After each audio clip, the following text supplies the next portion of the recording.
Hey guys, welcome back to the channel. This is a story about what if Naruto is banished from Konoha and joins Kumo harem. Before I start, please support for more amazing content and do consider subscribing to my channel and share this video with your friends. This is written by Elemental Kitsune and link in the description and support writer. Let's start the video. Chapter 1. Discovery of a heritage. Disclaimer. I don't own Naruto, but if I did then Sasuke would have been dead at the Hidden Mist mission. Can't stand the bastard. Speaking, thinking, demon summon speaking, beast demon thinking, pairing. Maybe a harem, but I think I'll lean toward Naruto and Samui. Bloodline. Naruto will be able to do the Haratian a little soon, but also discovers his affinities to both Raiten and Suiton, meaning you guessed it. Ranton, storm release. Now that that's out of the way, fire it up. By order of the Council of Konoha, Uzumaki Naruto-san, you are hereby banished from Konoha for your crimes. A voice said in the darkened room of where the council held trials for both shinobi and citizen alike. All the clan heads sat in their respective seats and the two elders in front. Tsunade was sitting to the side of the elders with a sad expression bearing her face. Danzu was missing for some apparent reason. Naruto Uzumaki. The Jinchuriki of the Kyuubi no Yoko, the strongest of all Bijuu, was standing in front of the elders with his head down. Who knew that a mission to save Sasuke would go like this? He went out of his way to try and bring Konoha back their precious Uchiha. But that's not what the Kyuubi had planned. Naruto and Sakura were able to obtain information from one of the Akatsuki, Sasori of the Red Sand, about Sasuke's whereabouts. Tsunade had helped them set up the mission and found two replacements for the team. Sai, a ninja about the same age as Naruto, was assigned on the mission. He seemed very odd to Naruto. Then, the leader of the mission, Yamato, was to replace Kakashi. Naruto thought he had a scary look about him. Didn't help when Yamato would come out of nowhere to try and scare Naruto. During the fight at the Tenchi Bridge, Naruto activated the Kyuubi's chakra from anger and soon grew four tails. Sakura, not knowing he was not in his right mind, tried to help Naruto, but he lashed out at her and hurt her arm. It wasn't a fatal injury, but when the council got hold of this incident, they went out against Naruto. Koharu and Homura glared at the young Jinchuriki with those stares that they're known for. Homura had always been out for the Kyuubi brat. He was the one who was responsible Naruto didn't get a good education or told the teachers not to do their jobs when it came to him. The civilians helped out since they hated the Kyuubi anyway. Homura smiled secretly as he and Konoha had now been rid of the Kyuubi. For attacking your teammate, you have been given the charge of attempted murder. Koharu said. But it wasn't my fault. I didn't have control. Naruto yelled back. Then it is your fault. You should have kept your emotions in check. Homura yelled, glaring at the boy with a cold intent. The clan heads looked at each other in a worried manner. They were all thinking how they were going to tell their kids when they find out Naruto has left the village. We do not see the charge to be that of attempted murder. Shikaku said aloud. The two elders glared at him. And you have no power in this trial. You are neither parent nor guardian of the boy and no person in the legal council will help him. Homura said to him, a little too confident in his tone. He was actually the one who ordered them to not take his case. Tsunade had had enough and stood up, slamming her hands on the desk in front of her as she did so. This trial is a farce. You just want Naruto out of the village because the people complain about him. Even when he doesn't do half the things that they claim. She then looked at Naruto. He seemed sad, like he was defeated. You dare call the civilians of Konoha liars? Homura yelled back. Tsunade glared and gritted her teeth at him. Of course. They've been against him since he was a kid and this is no better. You two are taking this accident way out of context. Of course he can't control the Kyuubi. He's only 15 years old. Having control of the most powerful of the Bijuu would be impossible without years of training, which he only started about 2 years ago. Tsunade's chest was heaving up and down. His fate is sealed, a voice said from the shadows. An elderly man with bandages over most of his body and leaned on a walking stick came into view. Tsunade immediately recognized him as Danzu. He held up a scroll and unrolled it. By the daimyo's orders, Uzumaki Naruto is to leave the village in exile. He can never return as a Konoha shinobi or citizen. He said, trying to hide his own smile. He knew the Kyuubi Jinchuriki would someday cause him nuisance, so he persuaded the fire daimyo to banish Naruto from Konoha. Thanks to his Sharingan under his bandaged eye, it was very easy to convince the man. Tsunade was trembling in anger.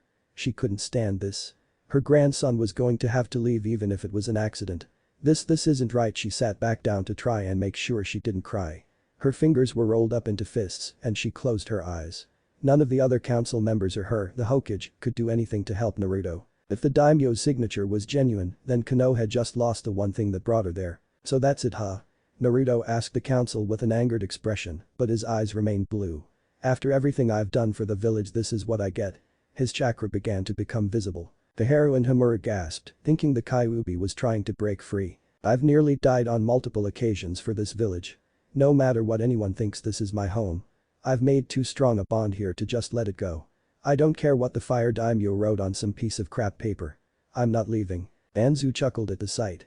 The boy was actually trying to keep up a tough facade. If anything, he knew that he could have made Naruto into a weapon, an obedient one at that. But it was the boy's foolish knowledge that anyone can change. That was not what Danzu thought. If you are a murderer, then you are forever. You can never change something like that. Too bad the boy had been a bit of a pain since he became a genin. First was defeating Gaara during the attack on Konoha during the Chunin exams. The second was bringing Kitsune back so that she could be Hokage instead of him. He knew that he didn't want to take a chance with a third incident that foiled his plans for Konoha. No matter the cost, Uzumaki Naruto had to go. Even if the old Warhawk knew that it was all an accident. The clan heads looked at Naruto with a smile on their faces. They respected that he wanted to stay at his home, even if none of the villagers liked him. Amura, however, wasn't so pleased. His wrinkled face became even more so when his expression became angry. "This is no longer your home, you demon," he yelled, and everyone in the room looked at him. Tsunade glared at him with killing intent. Naruto's head was hung as soon as he heard what he heard throughout his whole life. Demon. He couldn't get past that. He was the prison, not the prisoner, but apparently that's what that old man thought of him. He clenched his fists and looked at the spectacled old man. "You can kiss my ass for all I care." Naruto grinned. It was the next day when Naruto was done packing. He was sitting on the bed of his room in his apartment. He had found something incredible when he was making sure he didn't forget anything. There was a trapdoor in the wood floor of his room. Naruto discovered it when he tripped on a piece of the plank that stuck out a couple inches from the others. Stupid wood, he thought as he read the scrolls. There were 3 in total and a chest with even more scrolls, with the same orange swirl that he always wore. He opened the first one to read its contents. "Dear Naruto, if you found the trapdoor, then you must be around 15 or 16 by now. That's when the seal I made to keep it hidden would wear off. I'm sure you've noticed the other 2 scrolls along with the chest. Well, they are your parents' scrolls." Naruto's eyes widened when he read that part, but he kept reading. "I'm not going to tell you who they are because what's the fun in that when you can read and find out? I know you loathe reading, but I know you won't pass up a chance to find out about them. I was supposed to give you these when you became a Chunin, but I had a bad feeling the day during of the Chunin exams. So I hid them here unbeknownst to you. I don't know if I'm dead or not, but if I am, then I'm sorry for keeping this a secret from you. I also hid a little present in the floorboard under your bed. I'm sure you like it. It belonged to your father. I hope you can forgive this old man, Naruto. Be strong and keep the will of fire burning." From the old man, Naruto's eyes welled up with tears at seeing a late present from the Sandaime. It's too bad that he was about to leave the village. Forgetting the other scrolls for the moment, he set down the now read scroll and moved his bed. He carefully moved the floorboards out piece by piece and stacked them. In the small hidden space was a single seal. "This is Jiji's present." A seal. How exciting, Naruto thought with sarcasm aimed at the last part. Then Naruto remembered something about scrolls from Iro Sennin during the trip. "I'm supposed to add chakra to it," Naruto said, victorious. He put chakra into his right palm and placed it on the seal. The seal radiated a mixture of both red and yellow, and something appeared in front of him. It was a piece of clothing that Naruto thought he saw somewhere. He picked it up while standing and unfolded the white piece of clothing. It looked to be just about Naruto's size. It had red flames that licked at the bottom of the cloak. Naruto put it on and went to his mirror in the bathroom. "You know, this is oddly familiar. I feel like I've seen it somewhere before." Naruto then went back to the other scrolls. He opened the scroll that had a golden color on the outside of the scroll. He opened it and began reading. "To my son, Naruto. Naruto, if I know the old man as well as I do, and that's pretty well if you ask me, then you know nothing of me or your mother. Hopefully, he's told you about your tenant. Well, enough of that. My name is Minato Namikaze, or you may know me as the Yondaime Hokage." His mouth agape, Naruto stared at the scroll, dumbfounded. He couldn't believe it. Now he knew where he'd seen that cloak from. It was the Hokage's, or apparently, his father. He felt happy to know that his hero was his own dad. The blood of the strongest Hokage ran through his. But then he realized something. His dad was the very one who put the damn demon in him in the first place. He read on, hoping to find a reason for his father's act. "I'm sure you're angry at me for giving you the burden of being a Jinchuriki. But I told Hiruzen to tell the villagers that you were a hero and not a monster. I wanted you to be happy, I still do even though I'm dead. I don't know how your life has been, but I hope you are happy. I'll haunt every villager from the grave if they hurt you." Naruto laughed at his father's joke. "Be strong, my son. I know you will become a great shinobi someday. It'd heartbreak me if you didn't. But I digress, I'm leaving you my cloak so that it can make you look as cool as me. Hehehe, hopefully you didn't get my horrible sense of humor. I'm sorry I couldn't see you grow up." But know that I love you very much, and so does your mother. You'll see her last words next to mine. Oh. Before I forget, I left a chest filled with scrolls containing jutsu from my home village before I came to Konoha. That Kumagakure by the way. If you're my son you should have an affinity for lightning and maybe water from your mother's side. I was able to also use Ranton, Storm Release. It's a mixture of both chakra elements. Along with that, I'm leaving you the instructions to the technique that made me known as the Yellow Flash. The Harashin no Jutsu. It is Yakuken ninjutsu at its best. Well almost anyway, I have to use a seal for it. Maybe you can master it without it. That should be it for what I've left you. I hope you're fine Naruto. Your mother and I love you very much. Your father, Minato Namikaze. Naruto, without hesitation went to the scroll that he found out to be his mom's. The scroll was orange. He opened it and read it quickly. Dear Naruto, my name is Kushina Uzumaki, and if you are reading this then your father and I are dead. We wrote these with our chakra before we died. I'm sorry we didn't get to raise you or watch you grow into a fine man, and maybe shinobi. My dear Naruto I hope you grew up happy. I'll never forgive Konoha if they harm you for something we put on you. You see, the night of your birth a man tried to kill me. He had an orange mask with a swirl on it. Minato tried to protect me and you, but somehow the bastard got past your father and, in my weakened state, released the Kyuubi from my body. Oh, yeah. I forgot to mention that I was the previous Jinchuriki didn't I? Sorry about that. Naruto's sweat dropped at that. I wonder if I took after her he said to no one in particular. Due to our clan's ability to long life, I was able to live. Our clan originated from Yuzu no Kuni before it was destroyed during the Third Great Shinobi World War. We happened to be masters at Fuinjutsu and were damned good if you asked me. I was the one who taught sealing to your father. Somehow Naruto could see the image of a woman pumping her fist in the air at her skill and accomplishment. Naruto laughed at that. Anyway, the Kyuubi began to wreak havoc on Konoha due to the masked man's influence. He possessed the Sharingan. That's probably how he controlled the Biju. Your father fought the man off and the man retreated. But the Kyuubi still raged. So we used a last resort. We used a sealing jutsu called the Dead Demon Consuming Seal to seal it into you. Your father died immediately after he wrote his letter. Using chakra, it didn't take him long. I don't have long either. My eyes feel so heavy, but I don't want to close them. But I'll have to soon. I'm sorry Naruto. Please forgive me. I love you and stay healthy. Meet a girl just like your mother. We leave our will of fire to you. Your mother, Kushina Uzumaki. Naruto began to cry at his mother's last words. He didn't hate them at all. He was happy to know that they loved him. And now, even if he didn't meet them, he loved them as well. For they were his parents. He put the 3 scrolls away and put them into the chest. He unrolled his own scroll and put the chest on it. Naruto made the ram seal he contained the chest inside the scroll. Something he learned on the trip since it did come in handy at times. He stood up and made one last check before he left the room with a saddened look. He made his way down the streets of Konoha. He anticipated the glares but shrugged them off as always. You'll be happy to know that I won't be here any longer the young Namikaze thought as he saw the village gate. He did notice some gasps from the people. Saying something about him looking just like the yondaime. He grinned as he kept walking. He guessed the cloak's cool look power was already working. He saw people in front of the gate as he stopped just a few feet from them. The blonde saw Tsunade, Jiraiya, Kakashi, Guy, Sakura and teams 8, 10 and Guy looking at him. Most of them had astonished looks on them. Most likely at Naruto's new attire. Tsunade gasped as she saw her fellow blonde wearing that oh so familiar cloak. Naruto where did you get that? She asked him. She'd wondered if he found out about his parents somehow, but she quickly threw the notion away. There was no way he could have. She shook her head chuckling. This? I found it in my room. Turns out, I'm the son of someone famous. Naruto yelled loudly while grinning. Jiraiya was aghast. He looked like the spitting image of his student. Except for the whisker marks and shorter hair he could have been a carbon copy. The perverted sage looked sadly at Naruto as his friends had gathered around him asking who left him the cloak. He guessed that they knew but were confirming it. He knows Jiraiya looked at Tsunade. I wonder how he could have found out. She mused. Jiraiya shrugged. He certainly lives up to his unpredictable streak. The sage said smiling to her. After Naruto was done telling them they were all shocked and yet happy for Naruto. Hinata and Sakura especially. They felt sorry by the way he was always looked at and without parents. Naruto went around saying solemn goodbyes to everyone. He hated having to see their saddened faces. I guess a spar would be out of the question dope? Kiba asked jokingly. Naruto shook his head sadly. Not this time Kiba. But if we do meet again you bet your ass that I'll win. He yelled hitting his chest with his right fist. PFFT. In your dreams. Naruto laughed and continued on. He stopped in front of Hinata. Amen Naruto-kun. Is something wrong? She asked blushing slightly as he looked at her with his blue orbs.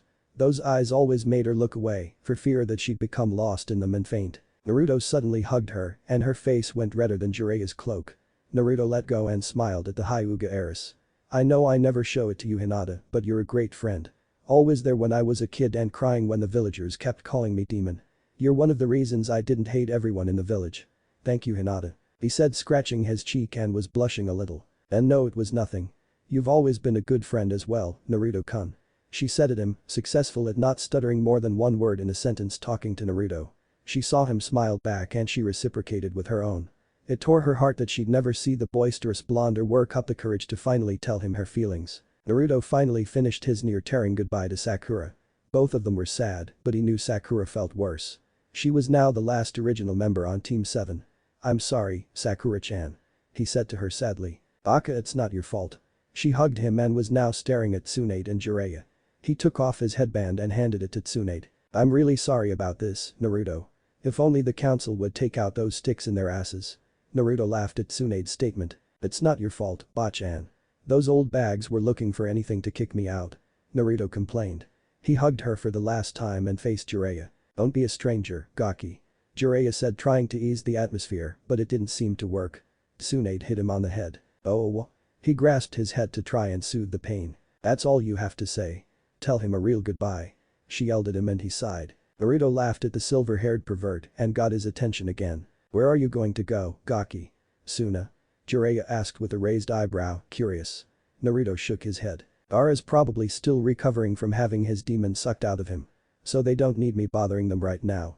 Naruto smiled. Then where? Maybe Kumo. Jiraiya smiled at his pupil. Your father's homeland, eh? Not a bad choice, Gaki. You take care of yourself, alright? Jiraiya's expression turned serious. Of course. Who do you think you're talking to here? The loud-mouthed brat. Jiraiya snickered when his student's eyes went white with anger. Naruto was about to say something when Tsunade hit Jiraiya again. What was that for?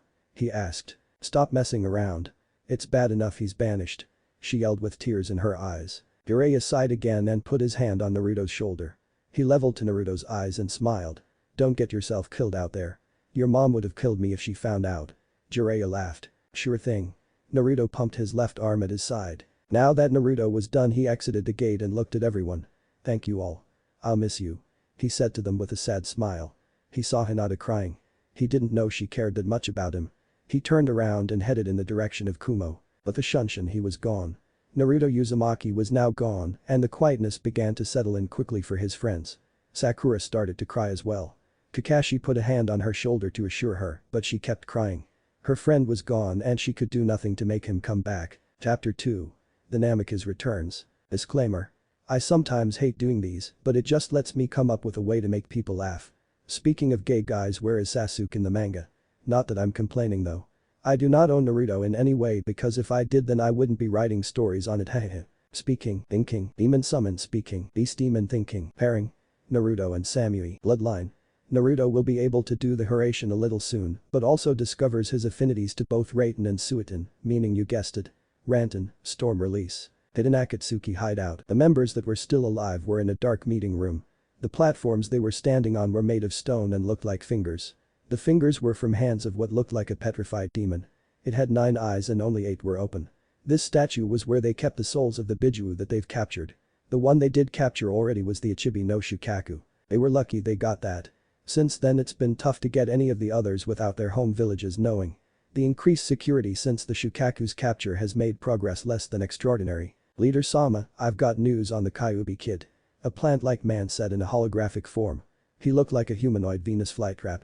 He wore the same Akatsuki cloak like the other members around him. What is it, Zetsu? A man whose eyes had a ripple-like pattern around each of his pupils and had a light purple iris and sclera. His hair was similar to Naruto's but was a little longer and still spiky. He hid the bottom of his face under his holographic cloak. He was the leader of the outfit known as Akatsuki. It seems that he's been banished from Konoha. One half of Zetsu said. Good. Now we can take him. The black half said. The leader closed his eyes to think about who to send.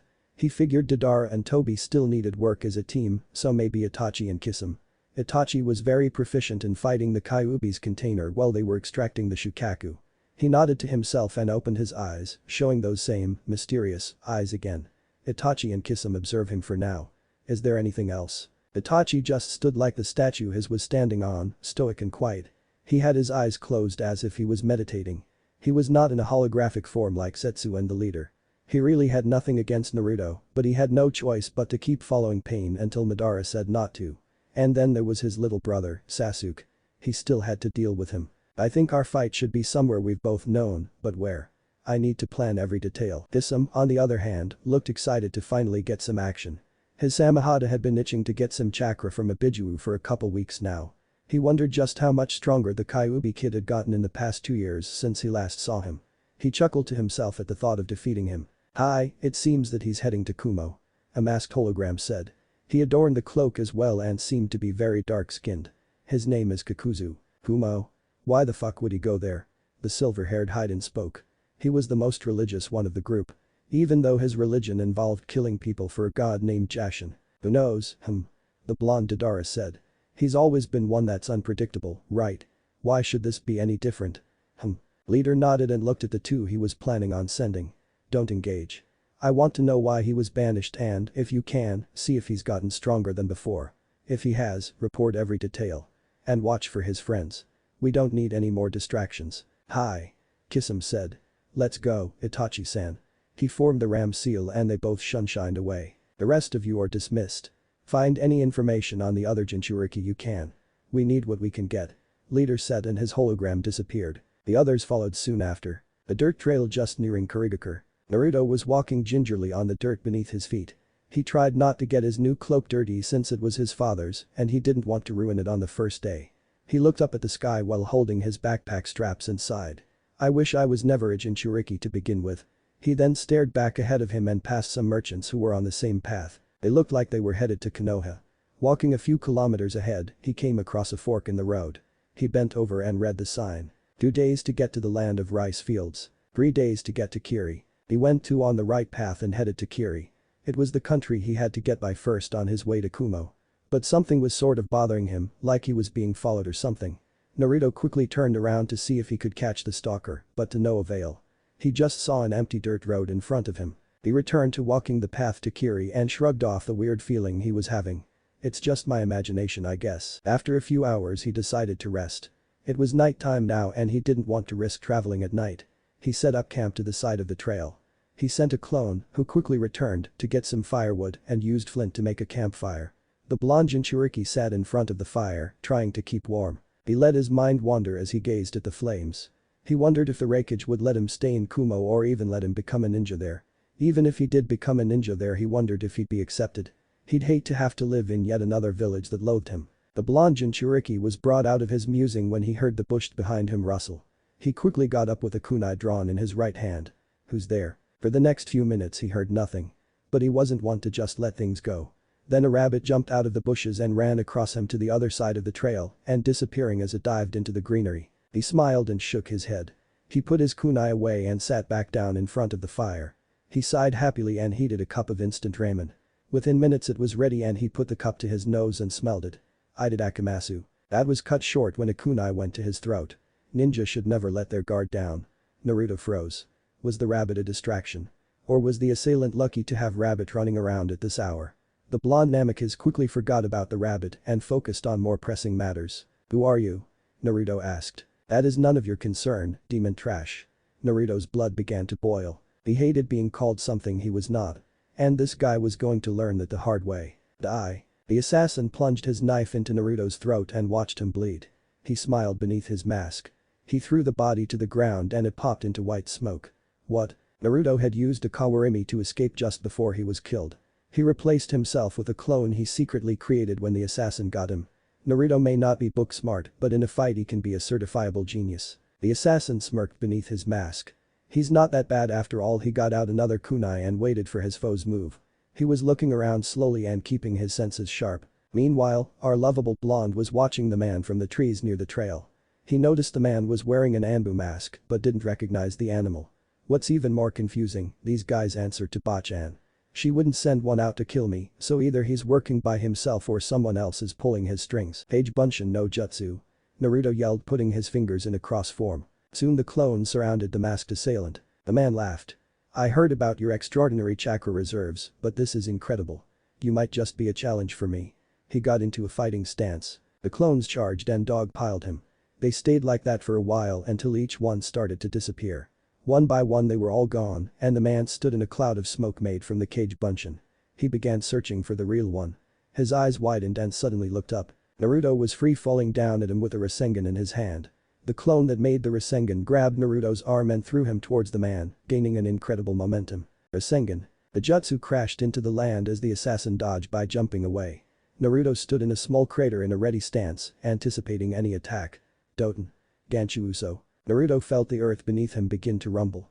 Out of nowhere, spikes made of earth protruded from the ground in an attempt to skewer him. The assassin appeared in front of his work. He began to laugh at his victory. Now I can report back to Danzu-sama. The man's eyes widened when he saw Naruto in the middle of his jutsu in an awkward position. Naruto was barely able to escape death by being flexible. He twisted his body in places he didn't know he could just to dodge the attack. Naruto's eyes went white and he yelled at the man. Hey, shithead. I'm not out yet. And if you think I didn't hear that, you're badly mistaken. His face looking more serious than he usually is. With just a small burst of the Kyuubi's chakra, Naruto was able to break free from the spikes and dashed at the man with blinding speed. But the man foresaw his attack and parried a punch by Naruto. But what he didn't know was the clone Naruto made behind him. Page Bunshin without seals. That's right. More Narutos appeared as the man found he couldn't move since the original had his hand locked in tight with both his hands. Time to finish him off, guys. They all nodded and each made a Rasengan. They smiled victoriously at the man because they knew they had won. I don't know who you are but prepare to die. The Narutos uttered a battle cry and drove their jutsu at the man. He screamed in pain and flew away from the crowd, hitting tree after tree along the way. When he did finally stop, his eyes were rolled to the back of his head and blood flowed down his neck. His mask was cracked and the man's identity was remained a mystery. Naruto walked closer after dispelling his clones. Now to find out who this bastard is. Maybe he has something on Danzu too. He was now inches from the assassin. He took off the mask and as soon as he did his body combusted from blue flames. What the fuck? Naruto blinked. Danzu's secret hideout in his office. Danzu sat in anticipation from the Anburudi sent to dispose of the Kyuubi container. He knew the man to be a skilled Chunin-ranked ninja. He believed that he'd be more than enough to handle the talentless brat. He was broken from concentration when his door slammed open and another rude operative stepped into the office that mimicked the Hokages. The operative kneeled in front of the old warhawk. Danzu-sama. We've got bad news. The tracker we've placed on Ryusuke has gone off of the grid. Maybe the Kyuubi brat got lucky. And no. His chakra signature is gone as well. I think he's gone, sir. Danzu gritted his teeth with his mouth closed to make sure he didn't show any response. He nodded to his operative, telling him to leave. Hi. The man disappeared. The old warhawk then slammed a fist onto his desk. Damn that brat. I underestimated him and he makes a fool of one of my ninja. I'll make him pay dearly. The next day, Naruto was walking very slowly. He had bags under his eyes from lack of sleep. He was afraid to just in case he was attacked again. He yawned into his hand and smacked his lips together a few times. I'm getting tired of wasting time. Let's pick up the pace. He began to concentrate chakra into his legs and sprinted ahead. Now that's more like it. He laughed. Thanks to his stamina he was able to keep up his pace for hours. He stopped when he finally reached the village he helped save from Gato's evil clutches. He breathed in the fresh air and exhaled in a relaxing manner. He crossed the bridge that was named after him with a smile. Once he read the sign before crossing it, he was happy that something was named in his honor. Once reaching the village he stopped at an inn. He didn't go inside, he stood in front of the building. Should I? Nah, I can probably stay a couple days with Tsunami-chan, the old man, and Inari. He smiled. He walked on and soon found his way to the seasoned bridge builder's home. Naruto knocked on the door a few times and waited for an answer. The door opened to reveal a raven-haired woman stepped out of the house. She wore a green, loose shirt and loose black khakis. On her feet were heeled shoes that were nearly as black as her hair. She looked at the young man in front of her with a raised eyebrow. Can I help you? Naruto just grinned at Tsunami and poked his chest with his thumb. Don't you recognize me, Tsunami-chan? She blinked and thought she heard that voice somewhere before. She looked closer at the man. Blonde hair, blue eyes, lots of orange. Wait, orange? She gasped. Naruto-san? She asked, surprised. He rubbed the back of his head, laughing and grinning. Yep. Long time no see. She smiled and hugged him. It's good to see you. Inari would have been glad to see you. She looked sad. Would have been? Is he somewhere out of Kiri or something? Naruto asked with his own brow raised. She shook her head slowly. Come in, I'll tell you. Naruto followed her in the house and took a seat along with her at the dining table he remembered eating at all those years ago with Sakura, Sasuke, and Kakashi. Back when Team 7 was complete. Tsunami looked at the table with a sad expression. Inari H. died a year after you and the rest of Team 7 left us. He suddenly got an illness that not even our best doctor could have cured. She began to cry. Naruto was heartbroken. He had missed the little kid that was so innocent. Hell, he was even younger than Naruto when he got here. And he was gone. That was something that Naruto could not comprehend. He kept wanting to live another day so that he could see his Nai-san again. She began to sob. Naruto hung his head. I'm so sorry. What about the old man? Tsunami sniffled and regained her composure while wiping her tears. He should be back in a few minutes.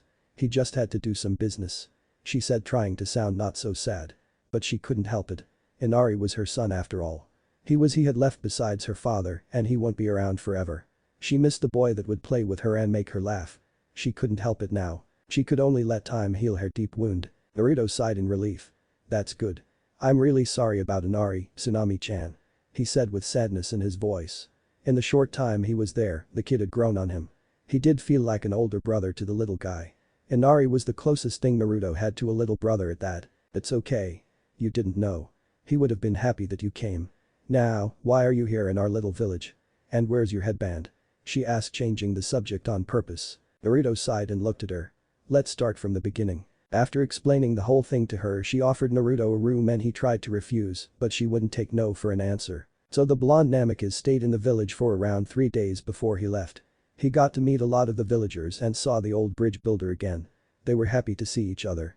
He also visited the grave of Inari, which was made right underneath the great Naruto bridge. Seeing it made him cry. During those few days Naruto noticed that the village placed a monument at its center. The statue displayed Team 7 in their glory days. When Naruto asked who made it, he was told an old stonemason made it before he left. Apparently, the stonemason was around when the village was saved. So, in honor of the shinobi team, he made the statue. Naruto was happy about that. When it was time to go, Naruto was left with the whole village waving at him with smiling faces. I wish I got this when I left Konoha, he thought sadly and pressed on. 3 days later in Kumo, Naruto was now in front of the gate that blocked him from either becoming a ninja again or live there peacefully. He hoped on the shinobi option. He had too much energy to just sit around and do nothing. He almost walked in when he was stopped by 3 ninja. 2 were female and the last one was male. The one ahead of the group, obviously the leader, looked at Naruto with a confused look. She had blonde hair that was put into a long ponytail by a tight bandage. Her black eyes were staring at Naruto, but he didn't feel any hostility towards him. She wore mostly black and her arms were bandaged. Her Kumo headband was on her forehead like most ninja. Lastly, were the fingerless gloves that she wore. What's your name, kid? The blonde asked him. Naruto remained calm. He didn't want to provoke any ninja and being outnumbered didn't help. Namikaze Naruto. He said smiling. Boy, you sure that the censor was right? He said there was someone that had even higher chakra than B-sensei headed for the village. The silver-haired ninja said. He looked very relaxed while sucking on a lollipop he had in his mouth. The blonde in front of him blinked a couple times. She walked back to her group and they began to talk. Naruto couldn't hear a word. So? Who is he? The red-haired carrier asked. A spy. Vegito shook her head. That smile of his was genuine. He didn't lie. I remember being told to watch for a Naruto Uzumaki, not for Namikaze. Maybe we should take him to the wreckage just in case. Or else he might get so mad that he'll level all of Kumo with a blinding rage. Amoy suggested, making Carrie shake her head at the ridiculous idea. Vegito nodded at the idea. She walked back over to Naruto and looked at him again. You're coming with us. She said. Naruto got frantic for a second. Hold on. What did I do? Nothing. We're taking you to the wreckage.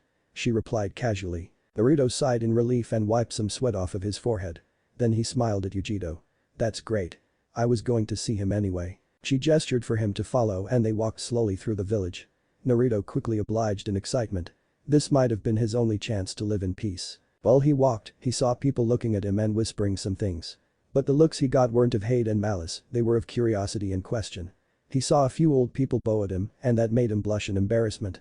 He wasn't expecting that. They all finally walked into the wreckage's office where they saw him signing papers as his assistant kept giving him paper after paper after paper until his brow twitched in annoyance. He slammed his large fists on his desk and stood up. Enough. I'm taking a break. But Wreckage-sama. These need to be filled before tomorrow morning. I don't care. And stop calling me that. He noticed his Kumo ninja and a stranger walk in. He sat back down and studied the stranger. He looked familiar to the dark-skinned Cage. "Who is this you brought, Yujito?" he asked in a demanding tone. "We found him about to enter the village. He only told us his name, Namikaze Naruto-san." A's eyes widened at Namikaze. He hadn't heard that name in a little over 20 years. And he wasn't even Raikage back then. That's impossible. The Namikaze clan was eradicated here during the attack from Iwa that was one of the catalysts to the Third Great Shinobi World War. It's impossible to have one here. Naruto clenched his fists at what he heard. So Iwa is responsible for my clan's destruction. They're going to pay for that. He then relaxed his anger and looked at the muscled Cage. "I am Namikaze Uzumaki Naruto. I am a former Konoha ninja and came here to stay in the birthplace of my father." "And who was your father?" I asked. "His name was Minato Namikaze, but you all know him as Konoha's Yellow Flash and the Yondaime Hokage." That caused everyone to gasp. I smirked. "I thought you looked familiar.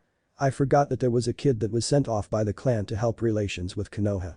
He began looking through the mess of papers that was on his desk. Naruto raised an eyebrow at what the Raikage was doing. "By the way, kid. Don't call me Sama, just A-sen will do fine. Never really liked the formal name anyway." He laughed. Naruto laughed along with him. He liked this guy. He seemed to be the type that didn't care about the formalities of being the Cage of Kumo.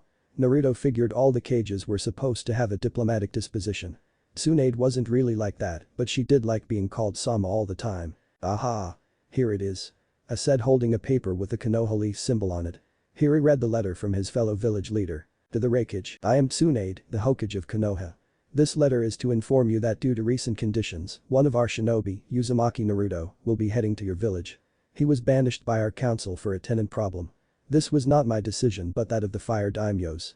And you know a daimyo's decision cannot be changed. So, since he is no longer on our roster as a shinobi, he had told us that he will be going to the place where his father was born. Please take care of him. He is like a grandson to me and I'd hate to have to go over there if he's being mistreated. He should explain any details that you may have questions about. He's got blonde hair, blue eyes, and 3 whiskers marks on each cheek. He is wearing an orange-black jumpsuit under a white cloak with red flames licking the bottom of it. I don't know when he'll get there but be expecting him within 2 weeks at most. Please let him stay, he doesn't have anywhere else to go." From the Hokage, I looked at Naruto. Yep, definitely the kid she described. He set the paper down in the messy stack he had. "Now you've got to answer me a few questions," I said seriously. He saw Naruto suddenly straighten up. "What is this tenant that your Hokage mentioned in her letter?" Naruto hung his head before looking back at everyone. The ninja he met were standing next to the Raikage all of a sudden. "Well, how do I put this? I'm the container, the Kyuubi no Kitsune." He closed his eyes as if expecting someone to thrash him. He knew Kumo didn't have anything against it, but he didn't know how well they liked demon containers. When he heard the loud laugh from the Raikage, he looked at the dark-skinned man in confusion. "That makes 3 for our village." "I don't fucking believe it. Raikage-sama. Language." The assistant scolded. I just laughed. 3.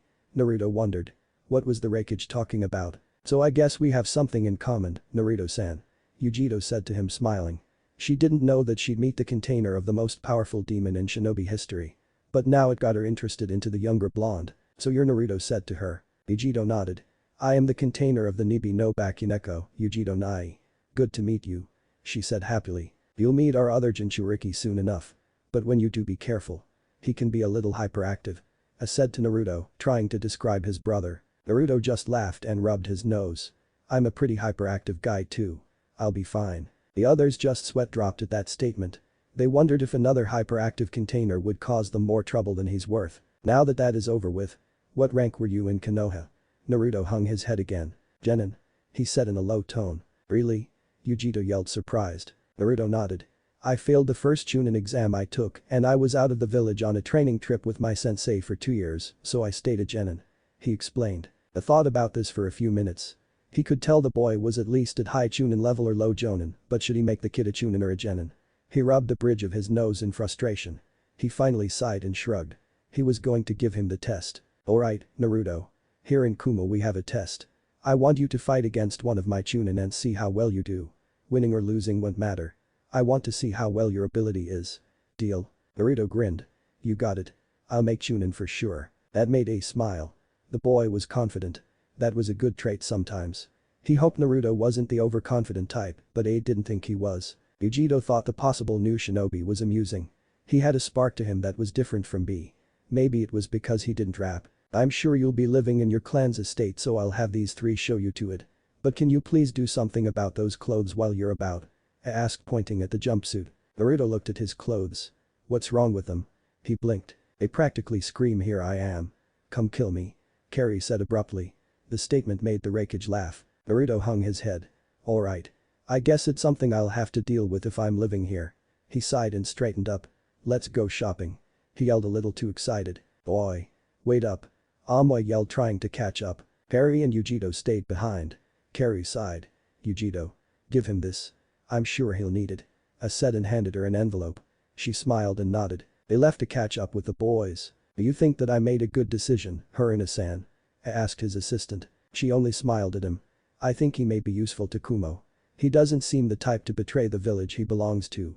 But I do worry what side he chooses if we get in conflict with Konoha. Besides that, no, I don't think you did, Raikage-sama. I told you to stop calling me that. Call you what, Raikage-sama? She raised an eyebrow, looking like she didn't do anything wrong. That. I don't follow. I was sweating now. He couldn't tell if she was joking or not. But he started laughing anyway. He loved how there were so many different people there were in his village. Disclaimer. It's official. I hate doing these, but I don't want to get sued by Kishimoto for some odd reason. I don't own Naruto in any way. But it'd be so cool if I did. Speaking, thinking, demon summon speaking, beast demon thinking, pairing. Alright, the main pairing will be, as promised, Naruto and Samui, but it will also be a harem thing too. It's because Naruto will need help in restoring his clan. No, he will not screw just any woman. It'll be a limited harem, I guess. Anyone who doesn't like harems then well I don't know. It's my choice so I have to live with it. Hope you all still enjoy it though. Bloodline. Hiraishin and Ranton, Storm Release. Kumo Shopping District 1. Clothes and accessories. Are my clothes really that bad? Naruto asked as they walked through the bustling streets known as the shopping district. There were many people and stores on either side of him. He was amazed that they had more variety of clothing stores than Konoha. And what was better was that none of them even glanced at Naruto. He liked not being glared at. It felt good. Of course. We'll have to do something about the cloak too. Yujito said as they walked into a store. This store was for Kumo shinobi, but they also had civilian clothes as well. Yujito began looking around for clothes that would suit Kumo's new shinobi. No way. I'm not getting rid of this. It's my father's. Naruto yelled a little angrily. Relax, we can change the color. White is too noticeable so we'll ask a tailor to do that. It'll still be your father's but with your own style. The older blonde said smiling. Well, okay. Naruto was defeated. Yujito began looking around the store and slowly picked out a few clothes. Soon, she had a small pile in both of her arms. Here, try these on. I don't know your sizes so I don't know if they fit. She giggled. Naruto nodded and went into a changing room that wasn't occupied. He tried on different clothes, most of which were small, until he found some that actually fit. He looked at the mirror in the room to see what he looked like. He wore a black muscle shirt that hugged tightly to show off his build. He also wore white-colored armbands that covered his forearm. They each had the Kumo symbol on the backhand of the protective armor. Naruto chose the loose-fitting black khakis as his pants since the others were too small. On his feet were the same type of shoes, but were black as well. I look like I'm going to a funeral, Naruto shrugged. He figured it was better than nothing. He walked out to let everyone see. Well, the others, well the girls, had one word come to mind. Hot. But they didn't let that show to someone younger than they are. Carrie was the first to speak her opinion. Looking good, new guy. Now you look much better without all the orange. She praised and he blushed at the compliment. Thanks. But what about my cloak? We have to buy these first. Come on. Yujito said and they all went to the clerk. Naruto was surprised he got all of the clothes at the same price and no get stiffed. His face saddened at how his old village treated him. What's wrong with you? Carrie asked. He shook his head. Maybe he's sick. Maybe he caught a virus that'll spread around the village and cause an end to Kaminari no Kuni. Amoy said, over-exaggerating things again. Carrie just slapped her forehead. Only you would think up something so ridiculous. Naruto just laughed at the pair's antics. You two make a good couple. Carrie was about to hit Amoy when she heard that. She glared at Naruto and he was scared of her gaze to say the least. We're not together, you baka. He's my cousin for Kami's sake. Naruto just scratched the back of his head and laughed nervously. Sorry, didn't know. But what's wrong, Naruto-san? Yujito asked, remembering his look of shock and then sadness. It's nothing. Oh. I'm going to go look over there. Naruto ran off. Yujito sighed. He remembered something that made him like that. I wonder what it was though. After Naruto was done browsing they went to a store mainly for shinobi. When they entered through the cloth of the store their first sight were large weapons hanging off the walls. Axes, hammers, swords, kamas, sai, and many other types were everywhere. Naruto looked amazed at all the weapons. But his natural senses went back into gear and stayed on his toes. Being thrown out of stores kind of do that to someone like him. But after he followed the Kumo ninja around the large interior of the store he relaxed. Maybe I'm overreacting. People here don't know me, so how would they know what I am? He laughed to himself quietly. Ah. Here we are. Yujito said as they were now in the katana section. What are we here for? I thought I was going to get my cloak tailored. Naruto asked. We're getting to that too, but we need to find you your sword. She said, smiling to him. Naruto merely tilted his head to the side with a raised eyebrow. But I don't use swords. You will if you're going to be a ninja here. Amoy said and showed Naruto that they were all carrying swords. It's optional to carry, but you still need to learn the style. You'll find it's very useful. Well, okay, I guess. So which one do I pick? Naruto asked. He began searching through the selection of swords that the store provided. There were many different types of them. Bakken, for practice, katanas, nadachi, a two-handed long sword, and others.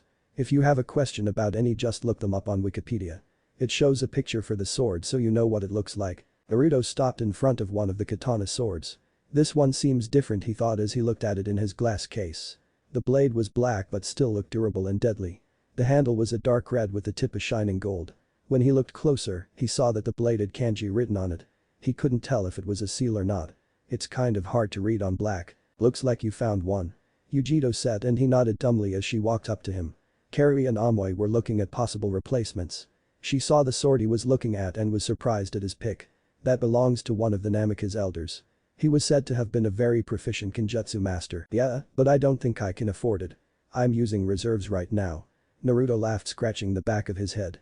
She put a hand on his shoulder and he looked at her. You didn't think that the money we're using is our own personal money, do you? It's all paid for by the rakeage. Naruto smiled widely and yelled to the clerk to get the sword. The man walked up to him and the closer he got the taller and bigger he got. When he got up to Naruto he was towering, both blondes and looked to have as much muscle as A. He had a long ponytail of black hair and a short beard that was the same color. His glasses shimmered so his eyes weren't visible. Think Tessai from Bleach, but without the mustache and with a beard instead. Ah, Goro-san. I thought you gave the store to your brother. Yujito said, smiling to him, not intimidated at all. The man named Goro just laughed at what she said. And miss being able to scare the shit out of non-shinobi customers. Forget it. He then turned his attention to the swords that the young Namikaze wanted. Sorry kid, but that glass is seal protected. Only the clan from which it was made can open it. What clan is that? Naruto asked. The Namikaze, of course. They were some of the greatest kenjutsu masters in all of Lightning. Goro said proudly. Maybe because he actually sold some of the swords they used to the clan. Oh. Naruto bit his thumb and wiped it over the glass and then placed his palm on it. The glass glowed and, in a bright flash, the protection was gone. Naruto looked at Goro, who had an astounded look, and smiled widely. Looks like I'm one of the clan. He laughed and picked up the sword to check if it suited him. Goro and Yujito gave him some space as he did so. Naruto swung it, sliced the air, and found that the sword was perfect for him. It was just the right length and was really light, so he only needed one hand. I'll take it. Goro put the sword into its sheath, which was black with a bright yellow kanji written that said Namikaze, and brought it up to his counter. The price turned out to be about 100,000 ryo. It would have been higher, but he wouldn't let the boy buy his own clan swords at full price. He couldn't have that at all. Naruto and the other Kumo nin thanked him and left the store. Come back soon. I get new weapons every couple of weeks. They heard just before walking out. They waved back and now headed to one last spot. The tailor's. When they walked across the district, Naruto looked in amazement at the many more shops around. There were places for well anything. The only thing that was missing was a red light district, and it would have been just like Konoha. Hey, want to have some fun, cutie? A woman wearing a kimono that revealed a lot of cleavage asked Naruto. Naruto's sweat dropped. Yup, just like home. Damn it. I need to stop calling it that. It's not home anymore, not after what they did. He shook his head at the woman, who puffed up her cheeks and pouted. She didn't take rejection well apparently. They finally entered their chosen destination, and although it wasn't the biggest shop in Kumo, it looked nice. There were many different styles of clothes and dyes and books for dyeing said clothes. All in all, it was just the place for the Namikaze's cloak. Welcome. The bald clerk said to them. How may I help you today? We need to get this Gaki's cloak dyed so he doesn't get killed. Carrie said, pointing her thumb at Naruto. Great, now she sounds like Bachan, he thought, folding his arms. The clerk went around his counter and studied the cloak. He put a hand on his chin and went around Naruto. This looks very familiar. Where did you get it? He asked Naruto. My dad left it for me before I was banished. Who was your dad? The Yondaime Hokage. He was an Namikaze. Naruto said simply. The clerk blinked. and Amicus. He shouted loudly. Almost as loud as and that's loud. Is there a problem? Yujito asked. She thought that the clerk had some sort of problem with the clan, so she put a hand in her kunai pouch just in case he did something. Right away, Namikaze-sama. The clerk yelled and went into the door behind his counter after nearly tearing the cloak off. Black with red flames please. Yujito yelled before he disappeared. Naruto just blinked at what the man did, confused at being called Sama. He had never been called that before and was just called that by an old man. What just happened? He seems to be a fan of your clan, Gaki. You didn't forget that your clan was really famous here, did you? Carrie asked, her hands on her hips, raising an eyebrow. A few minutes passed and the tailor came back with Naruto's new cloak. The white was replaced with black and the flames were now a dark red. Naruto put it on and thought it suited his new outfit. Anything else I can help with? He needs to be fitted for a flak jacket too. Yujito said, and Naruto looked at her like she just grew another head. I'm not even a certified shinobi here yet. Why do I need a flak jacket? Naruto asked. Think of it as an incentive to work hard and pass then. She said to him, smiling. Follow me please, Namikaze-sama. The clerk said to him and Naruto followed. You can just call me Naruto, you know. The blonde said to odd clerk. Sorry, but no can do. Your clan helped me start this store and even saved my daughter from enemy ninja during the last war. It's the least I can do to repay your clan back. He said, holding a strip of measuring tape to Naruto. Now hold still. It didn't take long before Naruto now donned a new white flak jacket with the straps going over his shoulders. He had it on under the cloak. When he walked out, a lot of the civilians were looking at him. Naruto just smiled at them while rubbing the back of his head and waved. The girls his age were blushing and now talking amongst themselves on the new boy that was in the village. Yujito felt a little jealousy for some reason, but shrugged it off and noticed a blushing blonde next to her. She just giggled and put a hand on his shoulder. Come on, lover boy. We need to take you to your estate. Naruto blushed more at the lover boy part and nodded in a Hinata-like manner. He soon compassed himself and followed his companions to his new home. His mind began to wonder how it would be. If the estate was big or what it had already. As they walked to their destination, Carrie and Amoy kept talking about their leader. Someone named Samui. That got Naruto's attention. Carrie hit Amoy for him commenting on how big a difference of cup sizes the two were. Aka. Was all she said to him about that statement and hit Amoy on the head again. Who is Samui? Another Kumo ninja? Naruto asked curiously. Amoy nodded while rubbing the bump on his head. She's the Jonin of our team. We're only Chunin, so she was placed as leader by the Reikage. I can't believe she made Jonin before us. Maybe she has some hidden bloodline that was kept secret from us and may be as powerful as a tailed beast. He began to rant. Naruto laughed at the slightly older man. There were some interesting characters in Kumo and he liked them. It'd be boring if they were all like Sai, he thought as they strolled through town. Shut up, Amoy. We would know if Samui-sensei would have one or not. She is skilled though. Carrie said in a thinking pose. She was remembering all the times the busty blonde had helped train her in Kenjutsu and Raiten Jutsu. But then she started to remember on how Killer B-sensei would always show her up, but she would only use her frustration on him to get stronger. Yeah, you'd like her, Naruto-san. She comes from an unknown clan that came here to Kumo. Hey, who wants to bet the first thing he notices are her breasts? Yujito asked Amoy and Carrie. The two put 200 ryo on that and Yujito bet 200 that he wouldn't. Naruto just laughed at the whole thing. That was when they were now standing at Naruto's new home. To say the least, the estate was huge. It seemed to be very spacious and homey. They toured the house and Naruto liked what was around. It had a fully stocked kitchen, large training ground, and it even had its own onsen. There were doors that had seals that read Namikaze only. And seemed to be trapped if anyone but his clan entered. He decided to look inside them after the tour. After a complete tour of everything and everywhere, well except for the sealed rooms in the estate, the Kumo-nin bade him farewell and left. But only after Yujito took the flak jacket from Naruto to give him an incentive to pass the test. You'll get it back when you pass. She said and they all shined away. Naruto turned back around to the inside of his new mansion and sighed in content. Finally, somewhere to live where I'm not nearly killed. I wonder what she meant by when. He laughed and went into the mansion. The Konoha Council's courtroom. Tsunade was in the middle of the courtroom being questioned by the civilian council. She sighed because she knew this had to do with Naruto's heritage. She folded her arms under her breasts and stared at the old geezers. Let's get this over with. Amura and Kaharu were staring down at the blonde Hokage. Hamura was the one who was mostly angered that a demon would dare wear the cloak of the man who defeated it. We want to interrogate Uzumaki Naruto about him wearing the cloak of the Yondaime. He said to her in his business tone. The man was not pleased. Not one bit. Mostly because some of their ninja patrolling the border found a dead masked shinobi near a campsite. He knew the demon was responsible. It's simple why he's wearing it. It was given to him by his father. Tsunade said with a smile that bordered on a smirk. The rest of the civilian council gasped at what they heard. Impossible. One of the lower clan heads, namely a ninja by the name of Jin, yelled. There's no way that demon is the son of the Yondaime. Blasphemy. Shut up. Tsunade yelled at them angrily. You're all blinded by your conceited ways of thinking and misguided views that you can't see the fact that Naruto is in fact Minato's son. Minato would never have asked someone else to give up their child and live the way you all treat him or her. So he used his own son for the jutsu that cost him his own life. If it wasn't for Naruto, then you'd all be dead and I'd be sitting in Tenzaku town drinking sake and gambling to my heart's contempt. You will not speak to the Kuhamura was about to say when he was overcome by a wave of killer intent, courtesy of the busty Hokage. No. You shut up, Hamura. She yelled and then pointed at both Koharu and Hamura with her right index finger. It's because of you two that he was never allowed to have a family. It was you two who made him a pariah and would take any chance to have him either assassinated or banished. Unfortunately, you succeeded in the latter. And even if he did get a home she turned her attention to other council members. You all would drive him away, beat him to an inch to his death, overcharge him, sell him lower quality products, and the list goes on. If I was Kami, you'd all be damned to the deepest level of hell I could think of for what you all did to that poor boy. He had no choice about becoming a Jinchuriki, and neither did you. Tell me, Yukari-san. She said to a man with a white robe with a large shuriken insignia on the front of it. He had short combed dark brown hair. Hi, Hokage-sama. If the Kyuubi attacked the night of Tenten's birth and you agreed for the Yondaime to use her, would you do everything in your power to help her live a normal life? For her not to become a pariah of Konoha?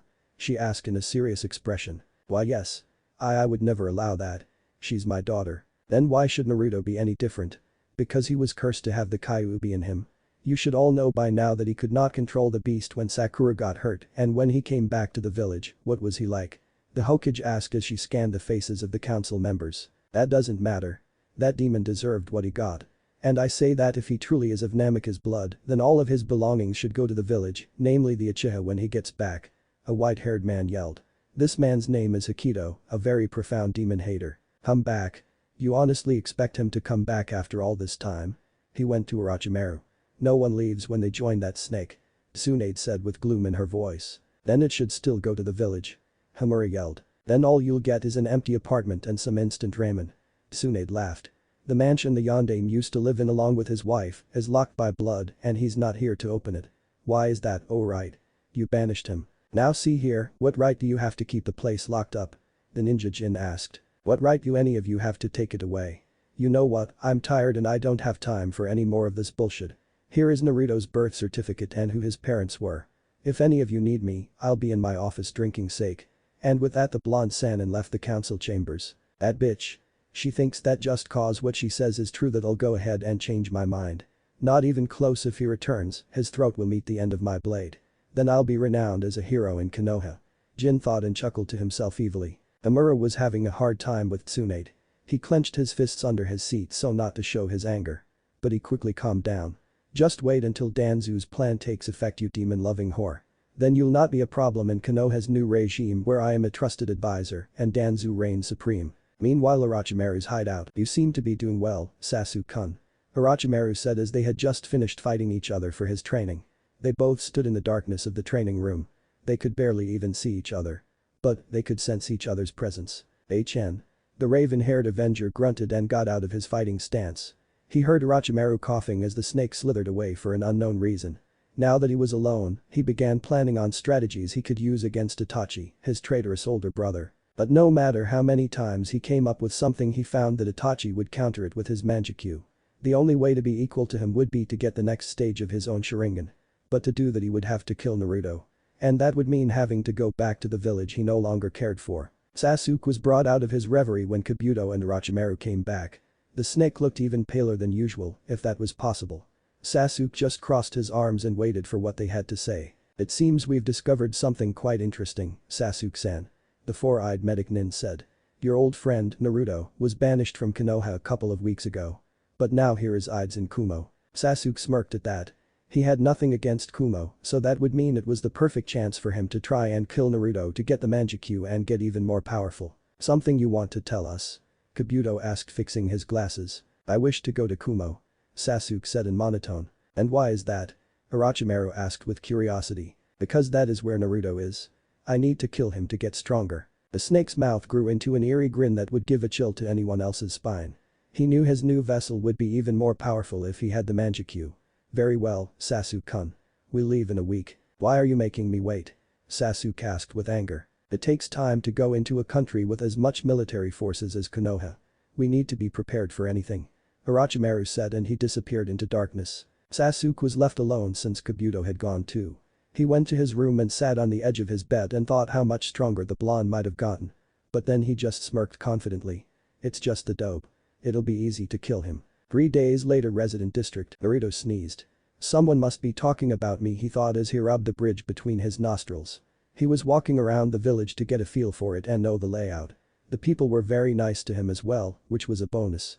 He knew that their kindness wasn't false since they didn't even know him, so there was no way they would hate him. He was taking a break from his training, much to his own ire, but he could not continue to hurt his body every day. Even ninja need to take breaks after all. He noticed that the girls his age would always come up to him and try to flirt with him, but, of course, he was oblivious to such things. And people wonder why Hinata and him never got together. Then his thoughts changed to his training. He was progressing on learning the Harem, but he couldn't seem to manage to get exactly on the spot of the seal. After days he needed a break, hence the walk. But there was another reason to why he was walking around. The Raikage had finally called him in for the challenge he was to take to become a shinobi in Kumo. When he got there he had just witnessed the dark tanned cage break his desk in half with one arm. Enough paperwork. Can't you do anything else besides bring me paper? He yelled at his assistant, Mabui. Sorry sir. But there are a lot of mission reports to be looked over, as well as the documents for the possible alliance with one of the lesser nearby countries. She said to him in her business-like tone. But just sighed and sat back down. He saw the blonde in front of him and smiled. Well, hello there, Naruto. How are you doing today? Good I guess. Could be better if the fangirls don't chase me today. The Raikage laughed at that. Now then. It appears we have 2 things to talk about. The first being your opponent for your initiation into Kumo as a ninja and the second being what you did to the training grounds of your estate. What the hell happened? I yelled. I was training of course. Naruto grinned widely causing A and Mabui to sweat drop. But if you want specifics then I've been training in both my mother and father's jutsu. I understand the Harem, but what about you cutting a mountain that nearly took out the shopping district? Mabui asked with a brow raised. Oh that. I was training to control my affinity better. My dad left in his scrolls that I would have to resort to a mountain if I wasn't near any waterfalls. Naruto laughed nervously rubbing the back of his head. You're lucky it wasn't the whole mountain, just the tip. Or else it might have toppled over. Have you had any progress with any of your other jutsu? I was curious. Coming from Namika's blood meant that you had to be strong. So he wanted to know if he was. Not much. I learned a few Fuetan jutsu, a Raiten and a Suitan. My dad said he was skilled in Ranten, but I'm not sure there's anyone here that can use that. I could use the help in learning it. The blonde Jinchuriki crossed his arms in frustration of that. He laughed a bit. You're lucky. I know someone here to help you, but that's if you pass my test. Bring it on. I'll take down anyone you put me up against. Naruto yelled proudly. He laughed loud this time. Confident. An admirable trait, but can lead to someone's downfall, should it go to your head. He said to the blonde seriously.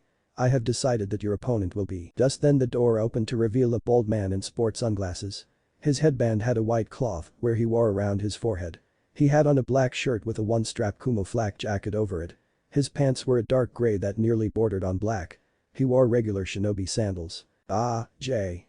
The Raikage got up and his giant hand hit Jay's back, causing him to cough. He laughed while trying to regain his breath. You called for me, A-san. Right. I said sitting down. I need you to fight this little guy right here. He pointed to Naruto. Little. Jay looked at the spiky-haired blonde standing next to him. He looked back at the Raikage with a raised eyebrow. Why? I want to see if he is Kumo material. You're a proficient chunin so if you win I might consider promoting you to jonin. I offered. Jay immediately perked up to the idea. I gladly accept. I'll make you proud, sir. Good. Then let's head to where you'll be fighting. I walked out the door and lead them to the Kumo Coliseum. This place was a huge wide circular structure with no roof. It was held by pillars that circled the entire monument. $5 to see who guesses what this is in real life. When Naruto entered he saw crowds of people yelling from the seats they were in inside the Coliseum. Most of the population was dark-skinned, something that didn't surprise him. What did surprise him were the signs that some people made. Some were for him while others were against him and going for Jay. He smiled at that. Oh, and just as a note in case anyone asks the Raikage didn't tell Jay so that he would be surprised. But the people found out and got prepared. There you go. People of Kumo. You are here today to bear witness a fight that is very rare for us to see. An Namek is in action. I yelled after the crowd grew quiet. This young man right here is the last living member of the clan and has decided to make our home his home. But he also wants to be a ninja here as well. The crowd began to whisper and murmur. So I set up a little test. He will fight my top chunin to gain acceptance. Now then, let's get this started. I yelled and the crowd cheered. He disappeared and left the two alone. Naruto stared at the man in glasses. Good luck, Jay-san. And got into his fighting stance. The dark-skinned man smiled, nodded, and went into his own. Begin. As soon as they heard that they ran at each other with a kunai. The blades clashed and they were inches away from each other's faces. You're pretty strong for a kid. Jay said to the blonde. Naruto just smiled. Deception is a ninja's greatest enemy. He said and poofed out of existence. That made Jay shocked. When did he have time to create a cage bunshin? I didn't even see him use the seal. I'll have to watch out for this guy, he thought as he stood in a ready stance while moving his eyes from side to side. The crowd grew quiet to see what was going to happen. The chunin had no idea where his opponent was, it was like he just disappeared. But that thought went to hell as soon as he heard one thing. Rasengan. Naruto yelled as he was coming at Jay from both of his sides and above. Shit. He said as he was barely able to dodge by jumping ahead. He quickly turned around and began to make hand seals. He ended with the snake seal and took out his sword, raising it into the air. Ninpo. Ryuryu no Tatsumaki. A bolt of lightning hit Jay's sword and an electrical current was flowing around him. Then the chakra around the sword grew dense. He slashed his sword toward the falling trio of Naruto and a dragon came out of the sword. Naruto saw the attack coming but couldn't really do anything about it. Damn it. I should have attacked from all directions so he wouldn't have had the chance to do that. Well, I guess it's time to bust a new move. Naruto, the one that was aiming at Jay's back, dispelled his clones and began making seals. Raiden no Yoroi. And lightning flowed around Naruto. It became dense, but Naruto was still visible. The dragon went ahead and attacked Naruto and an explosion occurred. It shook the arena and the people nearly fell out of their seats. Hey. I told you to fight, not break the arena. The Raikage yelled at the standing Jay, who just rubbed the back of his head. Sorry about that, Raikage-sama. Stop calling me that, damn it. The smoke cleared and Naruto was still standing. The lightning that flowed around him crackled and he just stood with his arms folded and smirking. Is that all you got? Not bad at the Raiden no Yoroi, kid. Almost as good a sense. Then how about we switch it up? Jay said as he got into a Kenjutsu stance. He simply held his swords at the handle with both hands and held in front of him. He then separated his legs, almost like squatting, and waited for Naruto. Kenjutsu, huh? I haven't gotten much down, but I'll give it a shot. Naruto said as he pulled out the black blade that he got only a few days prior. The crowd was excited to say the least. Most of them hadn't seen a Namekiz in battle for years and they had never seen that sword before. The ones that were new to the clan were anxious to see the fighting style of the legendary Raiden users. Naruto lowered his level and bent his elbows until the side of the blade was parallel to his right cheek. But he didn't end there, a clone appeared on each side of him and that made Jay raise his brow. Ready. Go. They yelled and dashed at their opponent. Jay switched to defensive and as soon as they got within a few feet, he started blocking strikes that came from all directions. He was barely able to keep up. He's fast. But I have more experience, I just have to wait for an opening now. Jay slashed and took out both clones as they were in mid-strike. But he missed the real one, who had again disappeared from his view. Where did he go? The dark-skinned swordsman asked. He was wondering why Naruto didn't just get him right there since he had an opening. He would have won the match had he done so. So why did he just disappear? Jay looked around and then looked up and his eyes widened. Naruto was in the air making hand seals and ended the chain with a bird. Suiton. Suryuiten no Jutsu. Water appeared around him and soon took into the form of his own dragon. It began to crash down at the chunin he was facing. Not this time. Jay yelled and made the snake seal. Raiden. John. He held his right arm into the air and lightning shot out of it. It was the natural enemy of water, so it went right through the dragon and hit its mark. Naruto's eyes widened as he saw the attack coming. He could do nothing as he was now being electrocuted and yelling. When the jutsu was over, he began falling to the ground. He would have landed on his head, but he was still conscious, so he flipped his body and landed on a knee. He was breathing heavy now. Damn. That one took a lot out of me. And using all of this chakra isn't good either. Good thing I still have one more trick up my sleeve. He smirked to himself. Jay was breathing hard now as well. But he was still standing. He didn't have a large chakra supply, but he did have incredible stamina. He slowly walked over to Naruto with his blade in hand and held it to the blonde's neck. It's over. Heh. Naruto laughed and formed a Rasengan. It's not over until the fat lady sings. And disappeared in a yellow flash. Everyone, including the Raikage, nearly had their eyes out of their sockets. They just witnessed a legendary technique and it left them starstruck. Naruto reappeared behind Jay and slammed the Rasengan into the man's back. Jay was sent spinning like a pinwheel from the middle of the stadium and hit the wall ahead of his with his chest and head. He was left on the ground nearly unconscious. Naruto walked over breathing really hard and stared down at the Chunin that he knew he had just defeated. How? Jay asked weakly. When we clashed our kunai at the beginning of the match, Naruto said, remembering the scene. I placed a seal on you and used a small genjutsu I learned to keep it hidden. So it was my trump card in case the fight didn't quite go as planned. He laughed. Jay looked at the blonde in shock. He had it planned since the beginning. All in all, I never really had a chance, he smiled. I admit defeat. And the crowd roared. They appeared behind the two and walked up to them. I guess that makes it official then. Namek is Uzumaki Naruto, you are now a shinobi of Kumo. And now your rank placement Chunin. That made the crowd boo, which caused a vein to appear on A's forehead. Who asked you? Naruto laughed. I can live with that. I know I'm not strong enough for Jonin yet, so I'm fine with it. He smiled. It's not that, Naruto. You have the skills for a Jonin just for your strategic planning and ability to execute them.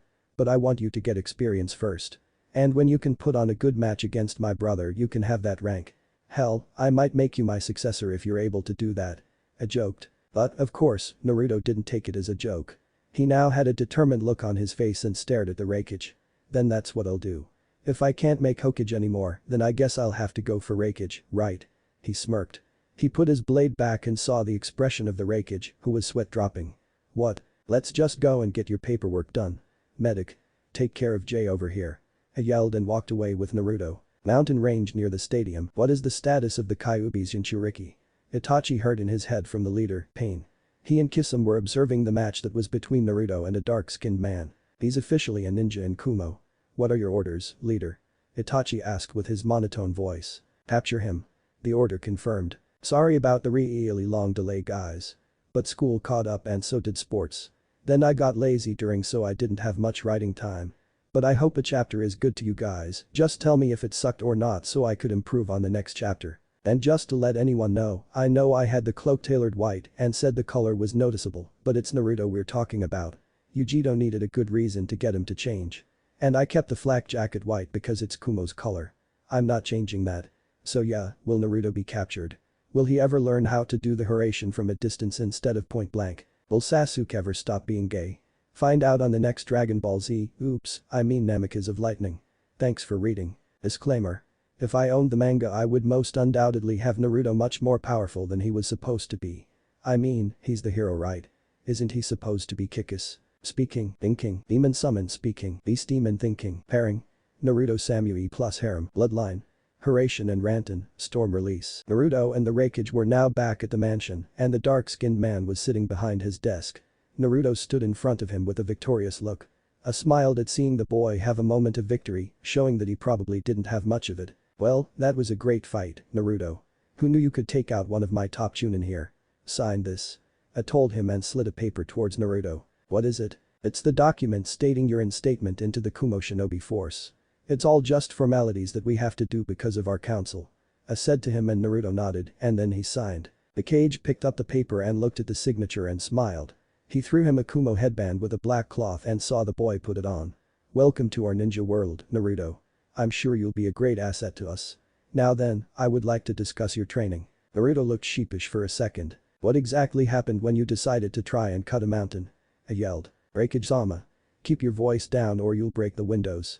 Mabui, his assistant, yelled at him. Now it was A's turn to look sheepish. Naruto found that funny and laughed. What's so funny, brat? I can have you on D-ranked mission for a while if you want. Now tell me what it was you were doing. I said, calming down a bit. Naruto crossed his arms on his chest and looked at his new leader. Well, I was practicing in my wind element. I found some scrolls that my father gave me to practice with. It said that if I couldn't find a waterfall then I should try a mountain, at least cut deep enough that would seem satisfactory. He said he didn't want me blamed for crushing a village during training. I laughed at that. But what exactly does cutting a mountain gain you? It's wind manipulation training. If I do this then I will be able to use the element during battle and that would be a huge advantage. But it's still slow coming and won't probably be mastered for another few days. Naruto sighed. A few days. But that's impossible. Element manipulation takes years to master no matter what blood you carry. I was shocked. This boy thought he could do such a thing in a few days. Preposterous. Naruto just shrugged. Not with my method. I recently learned that whatever my Kage Bunshin learn, I do as well. They are able to pass on their knowledge to me. Like, if I send a clone to train in mastering my Rasengan with one hand and I dispel him, then I would be able to do just that. Since I can make hundreds of clones, maybe even thousands, without exhausting myself, then I could learn a jutsu that would take people months and a couple weeks. Simple as that, it's basically a way for me to get stronger, faster. But the only thing it doesn't work with is muscle memory. So I can't use it to get faster or stronger. I need to do that on my own. I was astonished. The blonde in front of him was definitely more knowledgeable than he first thought. Can this method work for anyone else? It could really help us out. I asked curious. I think it could work for Yujito-chan, since she probably has large chakra reserves like I do. Does she? Naruto asked him and got a replied nod. Then she should, provided her chakra is dense enough to maintain the clones during training. But just smirked and laughed at what he heard. You're more than meets the eye, Naruto. I didn't peg you for the smart type, no offense. Naruto just shrugged and smiled. It's fine. I know how I look to everyone so I'm used to taking things like that. What changed? Mabui asked. Leaving Konoha for one. But honestly, I'm not that smart. I've used this jutsu for years so I should be able to explain some things even if I only learned about the memory thing recently. I just don't like to let myself seem this way so that my enemy will underestimate me. Deceptive. Good battle strategy, I'll make sure to keep you out of the bingo books to implement that. Now then, I noticed that you also mastered the Harem, very impressive. And what's more you can do the Raten no Yoroi. How did you learn that one? I asked with a curious yet serious tone. Naruto looked at the man with an impassive face.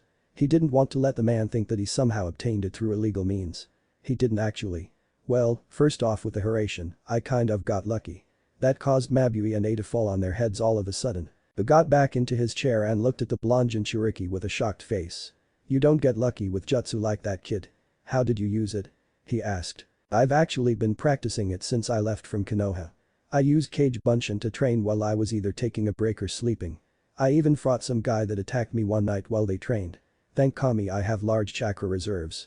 The guy would have killed me otherwise. Naruto laughed and A sweat dropped. Only he would laugh at something like his own death, A thought.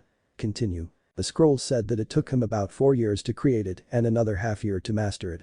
But since my father left me notes it's taking me much less time. Especially with Kage Bunshin. But still it's going to take a while to master it. When I said I got lucky that one time, I meant it.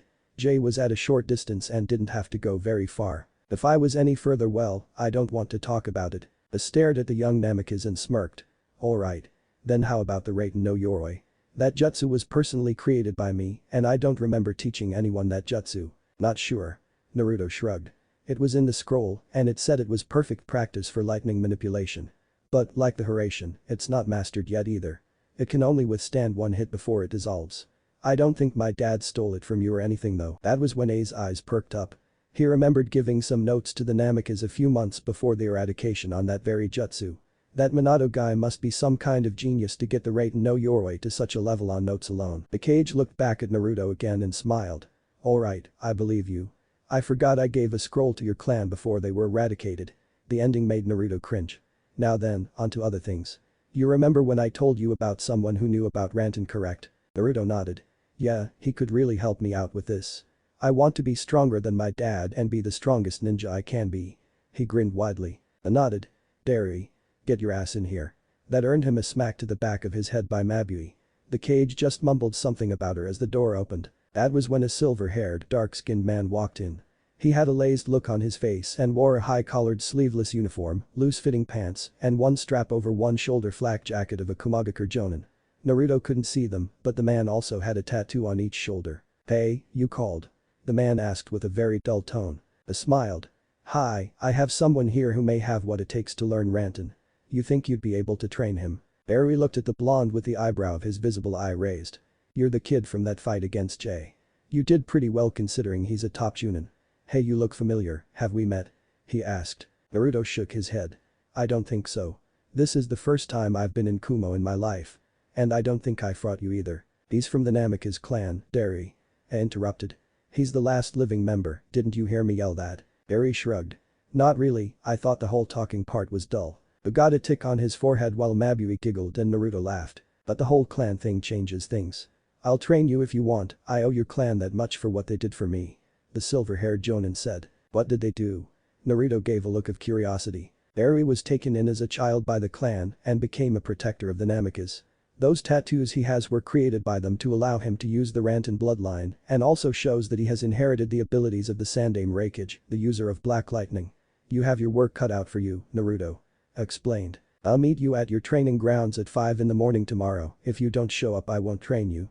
Derry said and sunshined in a flash of lightning. He laughed at the face Naruto made. The boy was downright distraught, but then he composed himself. Is that all, San? I want to get back to training. Naruto said looking at the dark-skinned man. He nodded and Naruto exited the building. Raikage-sama. Shouldn't you have told him about the Craw? He should know something like that if he want to rebuild and revive the Namikaze clan. Mabui asked. Oh? I simply forgot to mention that. Why, are you anxious at being a possible candidate, Mabui-san? He grinned mischievously. The assistant blushed and looked away defiantly. Perverted old man. Naruto was again walking the streets of Kumo. He wanted to get back to training, but he was feeling the strain of using an imperfect duration on his body.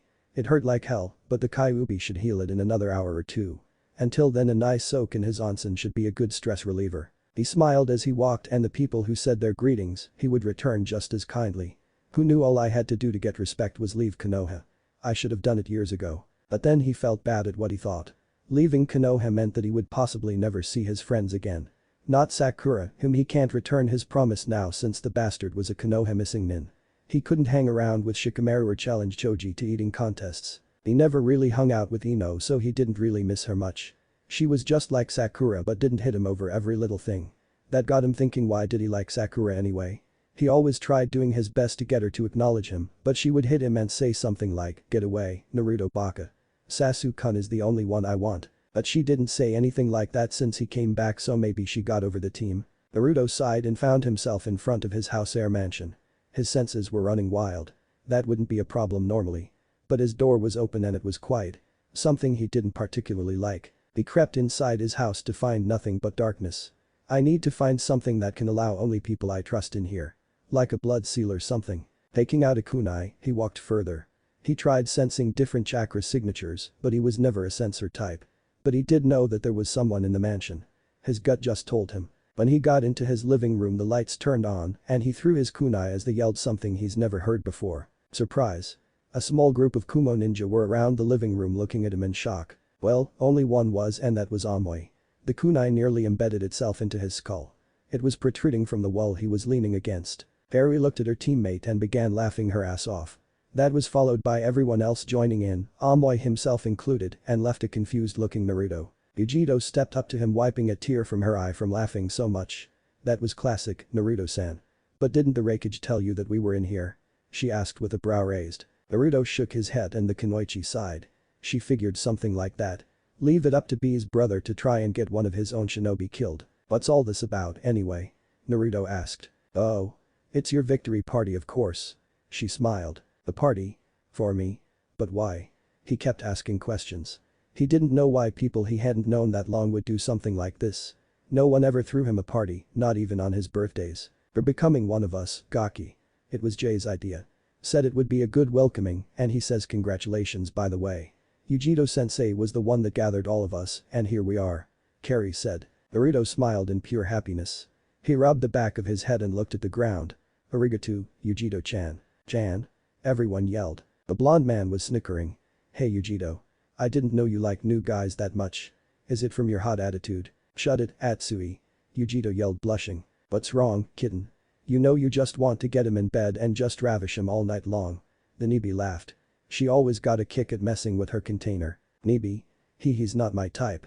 I hardly even know him, anyway. Oh we could get to know him alright. It just made Yujito turn red before she was brought back to reality. Anyway, Naruto. I'd like you to meet some people. Getting to know your allies is always a smart thing to do. She motioned him to Atsui and a fair-skinned woman with a very large bust. These two are Atsui and Samui. She pointed at the man and the woman. Naruto smiled and bumped fists with Atsui. And when he turned to look at Samui, he gaped. She was obviously very beautiful. She had straight blonde hair and blue eyes. Her attire was a little revealing.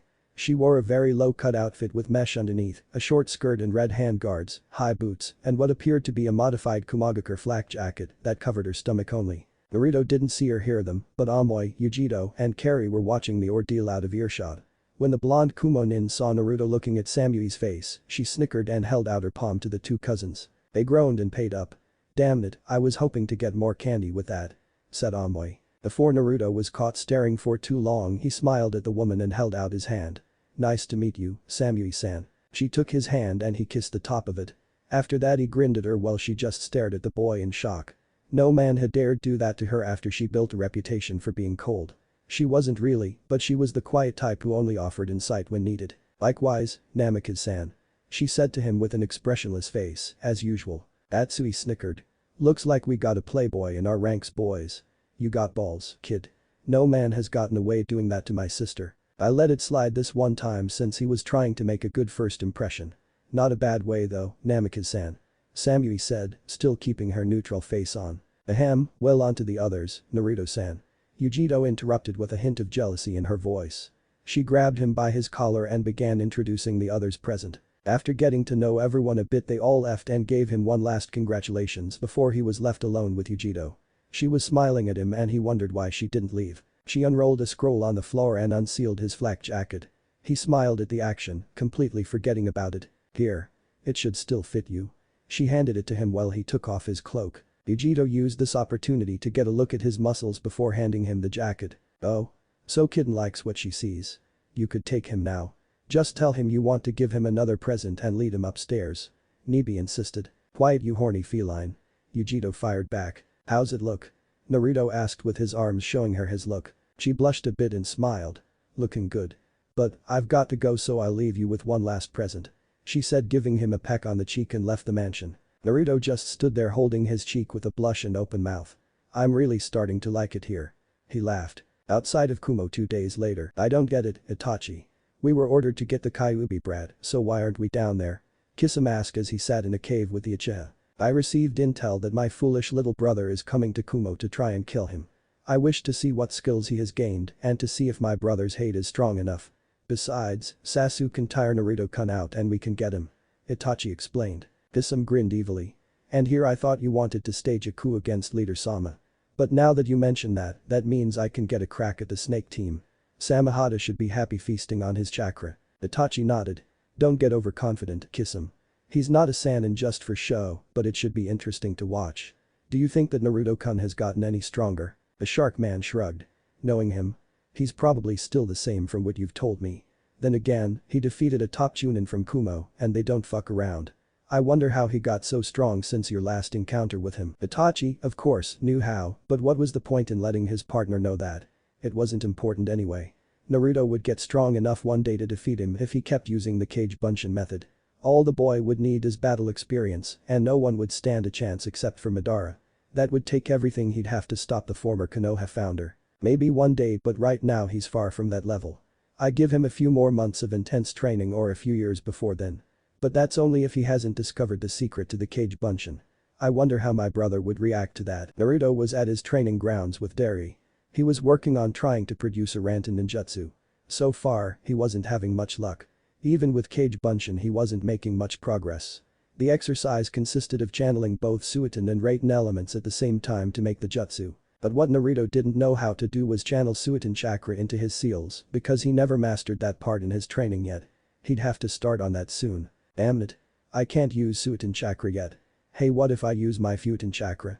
That might do something, Naruto thought, and did as he theorized. He pushed wind chakra into his left hand and lightning chakra into his right and began forming seals. Then you exhale and use the right amount of chakra, he thought. Ranten. Rias S. Kasu. Naruto yelled and thin beams of chakra flew out of his hands. But they were not blue as Darius were, they were black and white. He tried controlling them but found that would take a toll on his chakra, so he stopped. Eri looked on in amazement. "How did you do that?" he asked. "Well, I can't actually use Suiton chakra fully yet until I master the manipulation training, so instead I used Futon and then did what you told me. I'm just as surprised as you are about that," Naruto explained. Eri looked at his palms and found that they were not scarred as they should have been. When he first learned the technique, his palms were smoking for a couple days before he was able to try that jutsu again. This kid is something else. Making black and white lightning is one thing, but in a Ranten, he's going to be a force to be reckoned with. The silver-haired Jonin looked at Naruto with his lazed look. "Pretty good, Naruto. I've never seen anyone do that before, not even amongst your clan. I think you're the first to do a different colored ranten jutsu. But let me tell you what could have happened if you did not do it correctly, he warned. The reason that I use Suiton and Raiten is because that's the way the Namikaze makes the ranten. I believed that that was the only way, but you proved that wrong. But if your theory had gone wrong, you could have seriously caused an electrical discharge inside your body that would have resulted in death. You're very lucky. Naruto gulped at that fact. I guess I should stop taking chances, huh? No, just tell me your idea first and I'll see if it is good enough to try. The blonde nodded and began practicing the jutsu until Derry was called away to the raikage. That night, Naruto jumped into the king-size bed he had in the master bedroom. He sighed in relaxation and pondered the day's events. His bloodline is different than others, his kenjutsu is getting better but still needs work. He's gotten better at the harem, but the most he can go is about 25 kilometers with about 2 kunai before he exhausts himself. The Raiden no Yoroi is taking more time than usual to master. Maybe it was because he wasn't using any cage bunshin. All in all, his training was going great. But for some reason, he couldn't help but feel as though something bad was going to happen soon. His instincts were usually never wrong either, but maybe he was just being paranoid. Just because you're paranoid doesn't mean someone isn't out to get you. A booming voice spoke. Naruto shot right up and looked around the room when suddenly he felt dizzy and met with darkness. He was now in the sewer that was his mindscape, the habitat of the Kyuubi no Yoko. A place he loathed to be in. Naruto sighed and walked down the hall until he was in the giant room that had a huge gaping hole with bars. One had a tag with the kanji for seal on it. The blonde walked up to the cage and waited until he was met with a pair of red eyes. About time you got here. Naruto raised an eyebrow. What? No talk of how you're going to kill me, take control, and destroy Konoha. We're not in Konoha anymore, remember? I hate that place and now that you're out, maybe we can come to some sort of arrangement regarding how we continue from here. The fox said and Naruto's eyes scrunched up from confusion. Arrangement? After all you've done to me, you expect me to just forgive you and work with you? I thought you were the smart one, you bastard Kitsune. Naruto yelled, his own eyes flashing red. The fox sighed. Look, you know one Jinchuriki who works well with her Biju. I suggest we work together if we are to face the upcoming trials against Akatsuki and their true leader. True leader? What are you talking about? As I'm sure you know, a man in an orange mask attacked your parents the night you were born and when I was resurrected. He got a nod in reply. But what you don't know is that the man who attacked was none other than an Uchiha. Madara Uchiha. Naruto's eyes widened. How the hell? I may not be a historian, but I'm pretty sure that guy should be 6 feet under Konoha, right? Kyuubi only shook its head. In his lifetime he was able to become partially eternal since he claimed something that allows him to cheat death. The eternal Mangekyou Sharingan. He gained it by taking his own brother's eyes in order for him to reverse the negative effects it had on him. What are you talking about? How exactly does that allow him to cheat death? Naruto crossed his arms in confusion. The fox sighed. Why did he have to be stuck in someone who didn't know this already? Oh, that's right, Konoha is responsible for him not learning. To gain the Mangekyou Sharingan, an Uchiha has to pass a special requirement. To kill someone close to them. Naruto's eyes widened. But the negative effects of attaining this eye is that due to prolonged use, the user becomes blind. Madara almost did if he hadn't taken his brother's eyes and is now the most powerful Uchiha in the world right now. So when Sasuke team tried to kill me at Orochimaru's hideout, it was still for power? Naruto asked in disbelief. He had hoped that there was some part of Sasuke that could have overcome that temptation and go back to Konoha, but now he knew that wasn't possible anymore. He knew one thing and one thing at the moment. The next time he saw his old teammate, he would kill him. That's right. But on to other matters. On the night Madara attacked your parents, he was able to rip me from your mother and freed me. Soon after, I was taken over by a very powerful and a heavily layered Jinjutsu that made me attack Konoha. So you're saying that the only reason that I had to live a hell on earth is because some psycho decided to attack my parents? Naruto's anger slowly rising. He got a nod in reply to his question. I don't know the true reasons behind his attack yet. But he made it clear that he wanted Konoha gone. And he knew when a Jinchuriki was at their weakest during childbirth. That was when he attacked, and then that's when your life became hell. And for what it's worth, I'm sorry it turned out that way. Kyuubi bowed its head in shame. Naruto was shocked as his eyes widened a bit. The Lord of Demons, the most powerful Biju in existence, just apologized to him. He didn't know how to really take it, but it sounded genuine enough. The blonde sighed. Look, it's not your fault, so there isn't really anything to forgive. If anything, it's Madara's. So what exactly was this deal you proposed earlier? It's something that should benefit both of us. I shall help train you in your mindscape and give you access to my power without any repercussions. But what I want is access to your senses. That way, I can actually feel again. And can you change the mindscape? It's so dreary to live in a sea where Before Kyuubi could even say the last word, Naruto had closed his eyes and everything changed. Soon they were both in a large grassy field that looked similar to that of Konoha's, but there was a mansion just a few feet from them. The Kyuubi was out of its cage and now had a collar with the same tag that said seal on it. Naruto smirked at the fox's reaction. "How's that?" Kyuubi was shocked to say the least. Sure, it wanted a change, but wasn't expecting a nice meadow with a giant mansion that looked like one of the Namikaze's. "I'm impressed, kid. Very impressed. Now then, your training. I may be able to help you with your Rantan element. I can help give you the knowledge to be able to use the 3 elements of the storm." 3. But I thought you can only combine 2 elements to make a new one. Naruto scratched his head. But that dairy guy doesn't have the Kyuubi sealed in him, does he? There are multiple elements that can create a storm like in the weather. You figured out one combination by yourself, did you not? What about controlling all 3? You'd be able to create and learn more jutsu from your ancestors. Speaking of which, I think it's about time you cracked open their library. Now that you're settled, you should have plenty of time to read and practice your clan's jutsu. Yeah, I've been meaning to get to that. Naruto scratched the back of his head.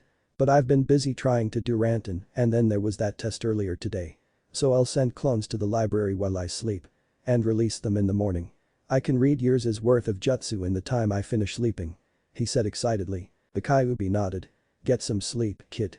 We shall begin your training tomorrow." Naruto woke up in his bed and saw that only a few minutes had passed on the outside while he was talking in his mind. He wondered how many years of training he could do in one night. But he didn't get his hopes up.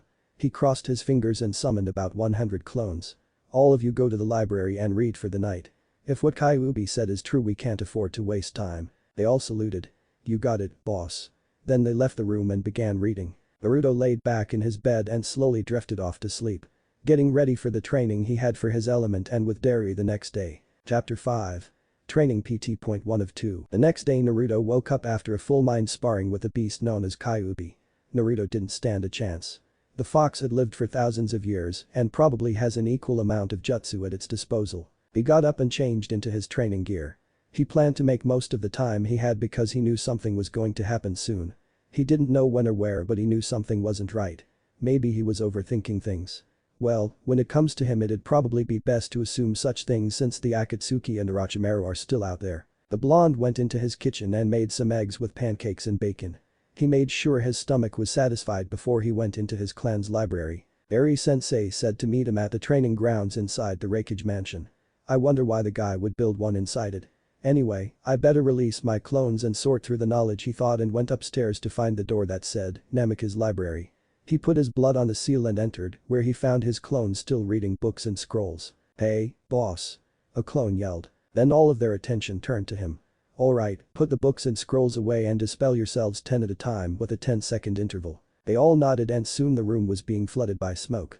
The quietness that is in usual libraries was broken from the loud popping noises that happened every time a clone was destroyed. Soon he was gaining memories of the scrolls and books that they read. The instructions on many new Rantan jutsu that he was sure Derry-sensei wouldn't know. There were also scrolls on Jikuuken, Suiton, Fuiton, and many more Raten jutsu. He also found many more different kinjutsu styles that were created by his clan. There were styles for using 2 swords at once. That appealed to Naruto since he recently gained an interest in using his new blade. There were many notes on Fuinjutsu as well, instructions and basics on the sealing arts and how to make basic tools like explosion tags and sealing scrolls. Naruto may know how to put stuff in a scroll, but actually making them would be a great asset since he wouldn't run out of scrolls and therefore he could carry all the stuff he would need for battle or training trips. Wow, didn't think they'd get this much knowledge in a night. But what to start on? Kyuubi started me on the basics of the fox fist jutsu that he knows. Before you ask, he thinks the Kyuubi is male because of the booming voice. He said to himself as he was now in a thinking position. Abruptly, he snaps his fingers. I'll start on sealing. Learning jutsu and all that jazz will be no problem with Kage Bunshin, but I don't think that would work with Fuinjutsu. Let's get started. For the next 2 hours he would sit in the library and practice the basics of his clan's art. It was not an easy one. Practicing brush strokes to make sure the kanji seals are aligned correctly.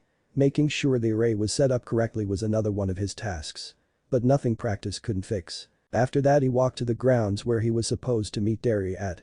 The trip would have been faster, but along the way he was chased by his new legion of fangirls and was thanking Kami that none of them were Kunoichi. That would have been even more of a hassle. When he did finally get there, he saw his sensei talking to Samui. He was a little surprised at her presence as she didn't usually see him. "Hey Naruto."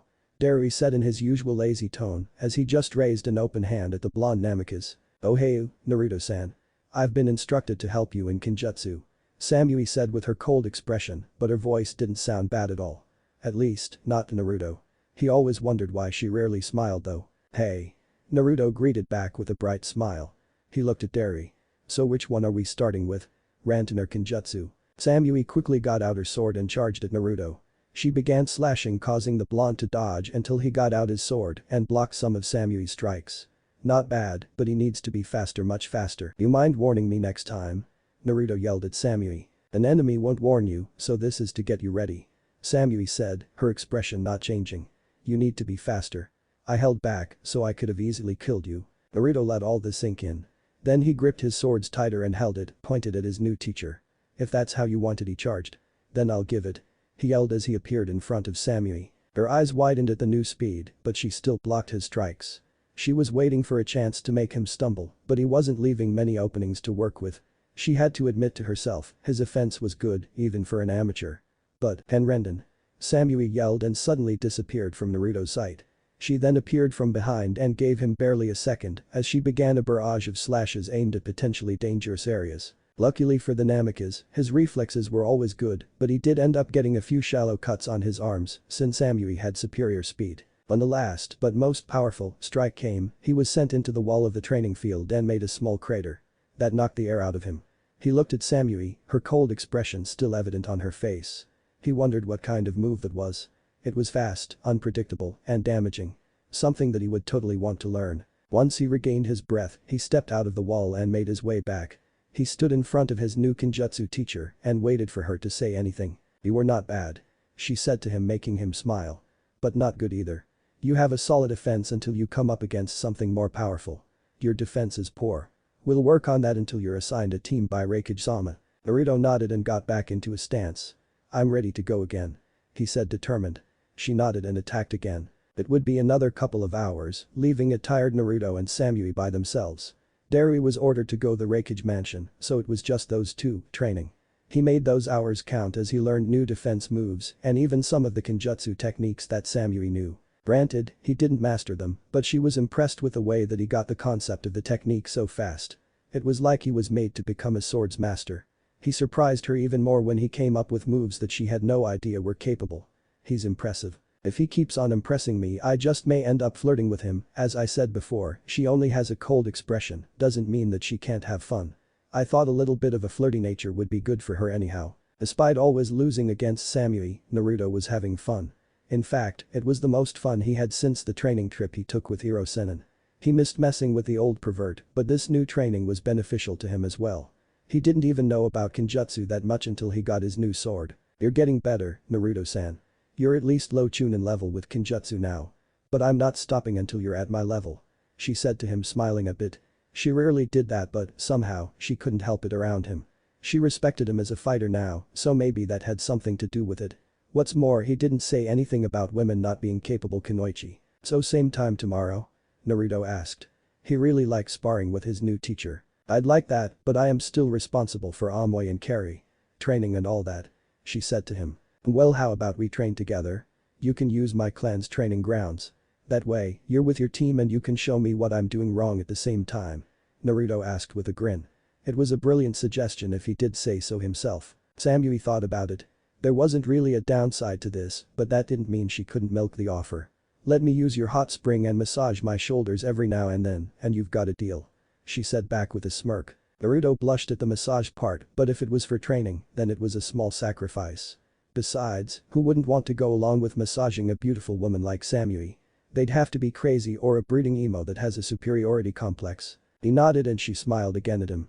The busty blonde looked good smiling. "Well, I have to go. It was nice training with you, Naruto-san. Amoy, Carry and I will be here tomorrow at the same time," Samui said and shunshined out of the field. Now the blonde Jinchuriki was alone, left to his own devices. What to do, what to do. Well, I could learn more jutsu or work on perfecting the Rasengan. According to Tusan, it's incomplete. But I want to be able to do it with one hand before I start on that. And then there's the Harashin man, what should I start on first? Then he suddenly smacked his palm on his forehead. "I'm an idiot. Page Bunshin no jutsu," he yelled. The field was covered in smoke and his clones of 200 were waiting for their orders. Alright, 50 of you work on doing the Rasengan one-handed. Another 50 looking for new jutsu and learning them in the library. Once you find some, come here and practice them. I'll need another 50 working on more advanced chakra control exercises. Practice them along with the ninjutsu group. And the last group will work on the Harem. Now let's get going. He yelled, but none of them moved. What are you going to be doing, boss? A clone asked. Working on Kenjutsu, of course. You guys can't do it since you can't transfer muscle memory. Now get. He yelled again. They saluted and did as they were told. The real Naruto looked up at the sky. It's still early too. Man, there isn't really much to do anymore. At least in Konoha I could do missions. Sasuke was sitting quietly in his room, ready to go to Kumo and take the power that he believed was rightfully his. Killing Naruto would just be the next step in his quest for vengeance. He would avenge his clan, even if it meant killing the only person who saw him for who he was back in Konoha. That thought made him scoff at the thought. Naruto was an idiot. And he always will be. The world was more than likely to be better off if he was gone. He was happy to oblige that. Then his door opened and Kabuto walked into the door, his usual smirk was gone and he didn't fix his glasses this time. Signs that show that he is not in a relaxed state. Orochimaru-sama is postponing the trip to Kumo. He said, and that made Sasuke snap his head at him with his Sharingan blazing. Why? The Avenger yelled. What is his reason for this? We are low on forces right now and, to go against Kumogakure, it would be suicide for us. Even if we are led by a Sannin. He just needs more time to gain more shinobi forces before we leave. That way, the plan he is working on will be foolproof. Kabuto said. That and his health isn't getting much better. If the change isn't done soon he will die, permanently. HN. Sasuke scoffed. Very well. But it better not take long. I don't like to keep waiting. He said, and the silver-haired medic nodded and left. Once he was alone again he charged up a Chidori and hit the wall ahead of him with it. He needed to let out some of his anger. Okage Mansion office. Tsunade sighed as she sat at her desk and sipping on sake. Usually she would be gulping it down, but she's been a little depressed since Naruto's banishment. That and Shizune would yell at her again for being irresponsible. She's also being troubled by the council, or rather the civilian side of it. They kept demanding that Naruto be returned to Konoha and rebuild the Namikaze clan here as it was the Yondame's home. She countered that they should not be demanding anything of her since she is Hokage and they had no power. It was their own fault anyway and Tsunade was going to make them pay for it. Konoha as a whole was definitely being punished as well. The economy has taken a turn for the worse since the blonde was forcibly exiled. Shinobi wouldn't do missions unless they were ordered to because they feared they would be exiled as well if they failed. Trade routes to other countries were cut off, places like Suna, Nami no Kuni, and several other of the lesser countries that Konoha relied on for fruits, vegetables, exports of food. They still had a few, but Tsunade was amazed at how Naruto's banishment affected those countries. So she began investigating since, from the records, she read that Naruto had not done much in the missions that happened in those countries. She read that it was Uchiha Sasuke who did all the work. When she got the mission report she saw several discrepancies and called in the remaining members of Team 7. Kakashi and Sakura were surprised at what were written in the reports. The silver-haired Jonin was even more so, since he was the one who had written the reports, when he saw that there was a change in names in mostly all of them. Even the D-ranked ones. Tsunade had called Shizune in and asked where the reports went to after they were submitted by the Jonin sensei. They're sent to the Shinobi Council for review and then they are filed away in order and kept under lock and key.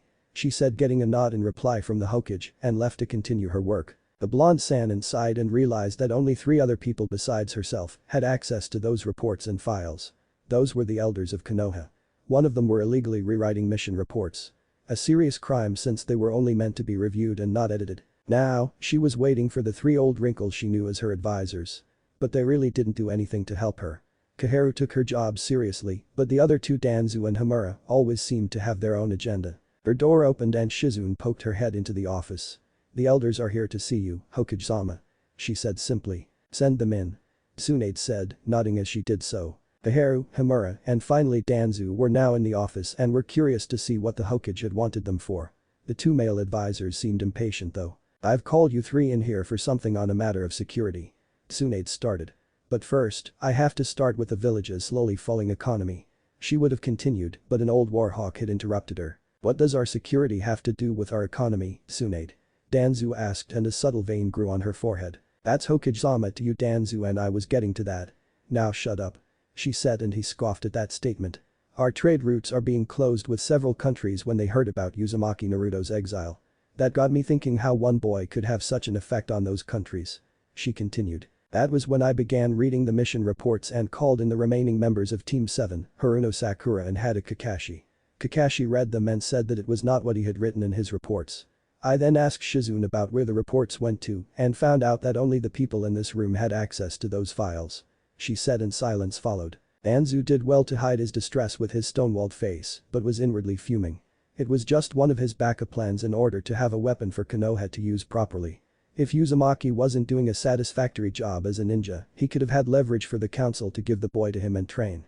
But it didn't matter now as the boy was banished and was on the Warhawks hit list. Amura was not as good as Danzu as he was sweating bullets. It was actually him who did that by the order of Danzu so that he could solidify his place at the side of the new Hokage, Danzu, as his most trusted advisor. Kaharu showed no emotion whatsoever, almost as if she were some kind of robot, which was uncharacteristic of her since she was usually the more emotional one of the trio. Care to explain? Tsunade asked. We have no idea what you're talking about, Hokage-sama. None of us have stepped in the building with those files for quite some time. Danzu said in a believing tone, but he knew Tsunade did not trust his words. Yes. That's true. Right, Kaharu?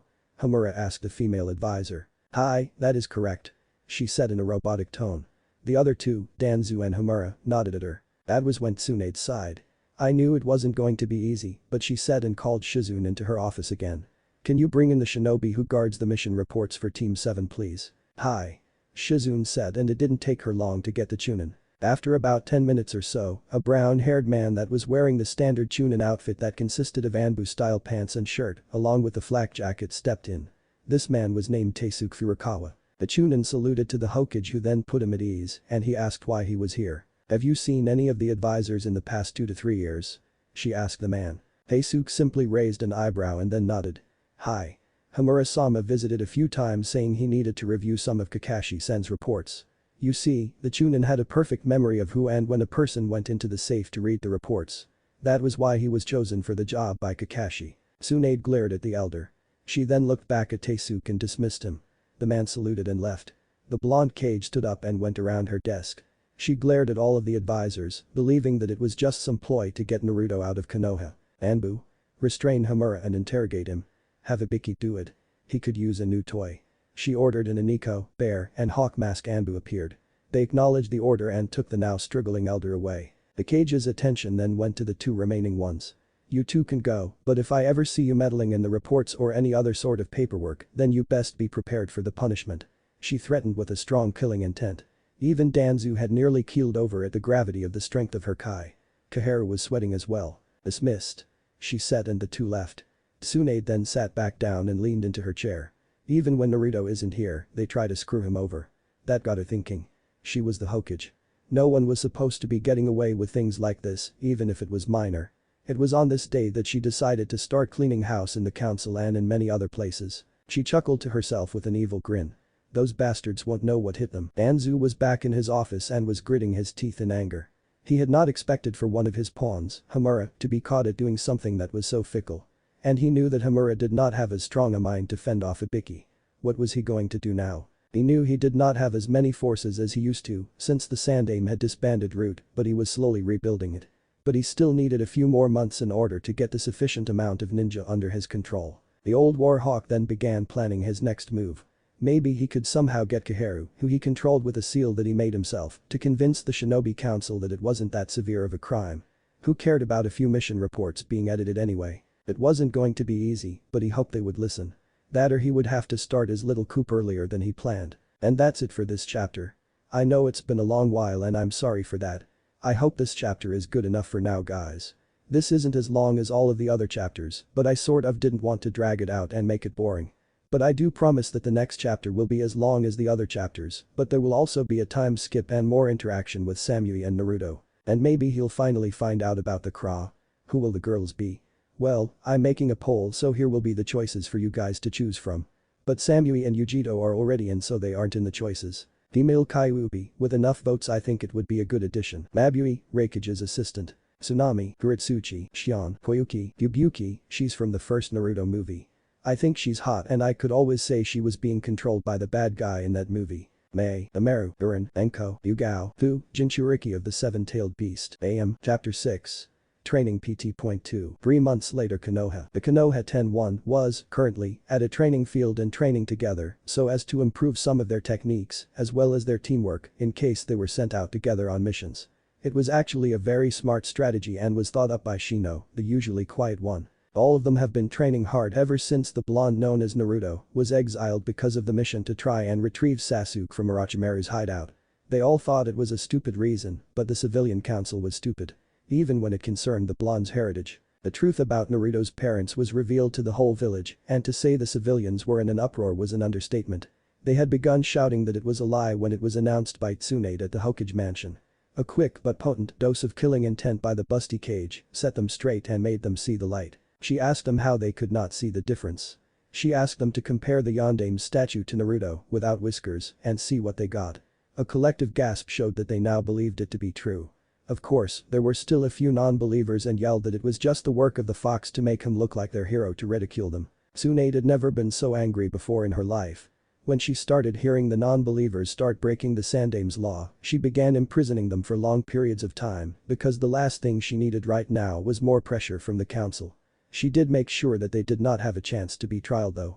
That part got the council pissed and her happy. But back to the Konoha 10. They were mostly newly promoted chunin, while a few others were jonin, like Hyuga Niji. They were all getting stronger though, using their loyal blonde friend as motivation. The one who really took to using him as motivation was Hyuga Hinata. She had been training since the day Naruto was banished. Even Hiashi was impressed with the way she was improving. She didn't rival him in the Jyuukin, but she was now beating her younger sister, Hanabi. She was actually getting close to Niji's level of chakra control and Jyuukin power. Shino already trained hard but honored his comrade by keeping the others safe and mastering his clan's techniques and jutsu.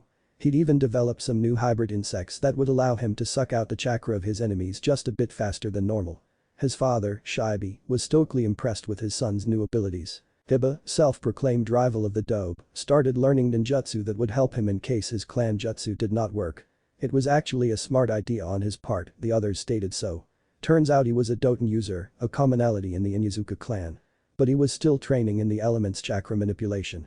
Shikamaru actually felt bad at Naruto's leaving since they used to hang out together at the academy and watched clouds together with Shaoji.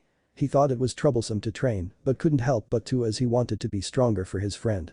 He began taking taijutsu lessons with Guy and Lee since he had a weakness in that area and created a few of his own cage techniques. Tsunade actually wanted to recommend him for the Jonin exam if he continued.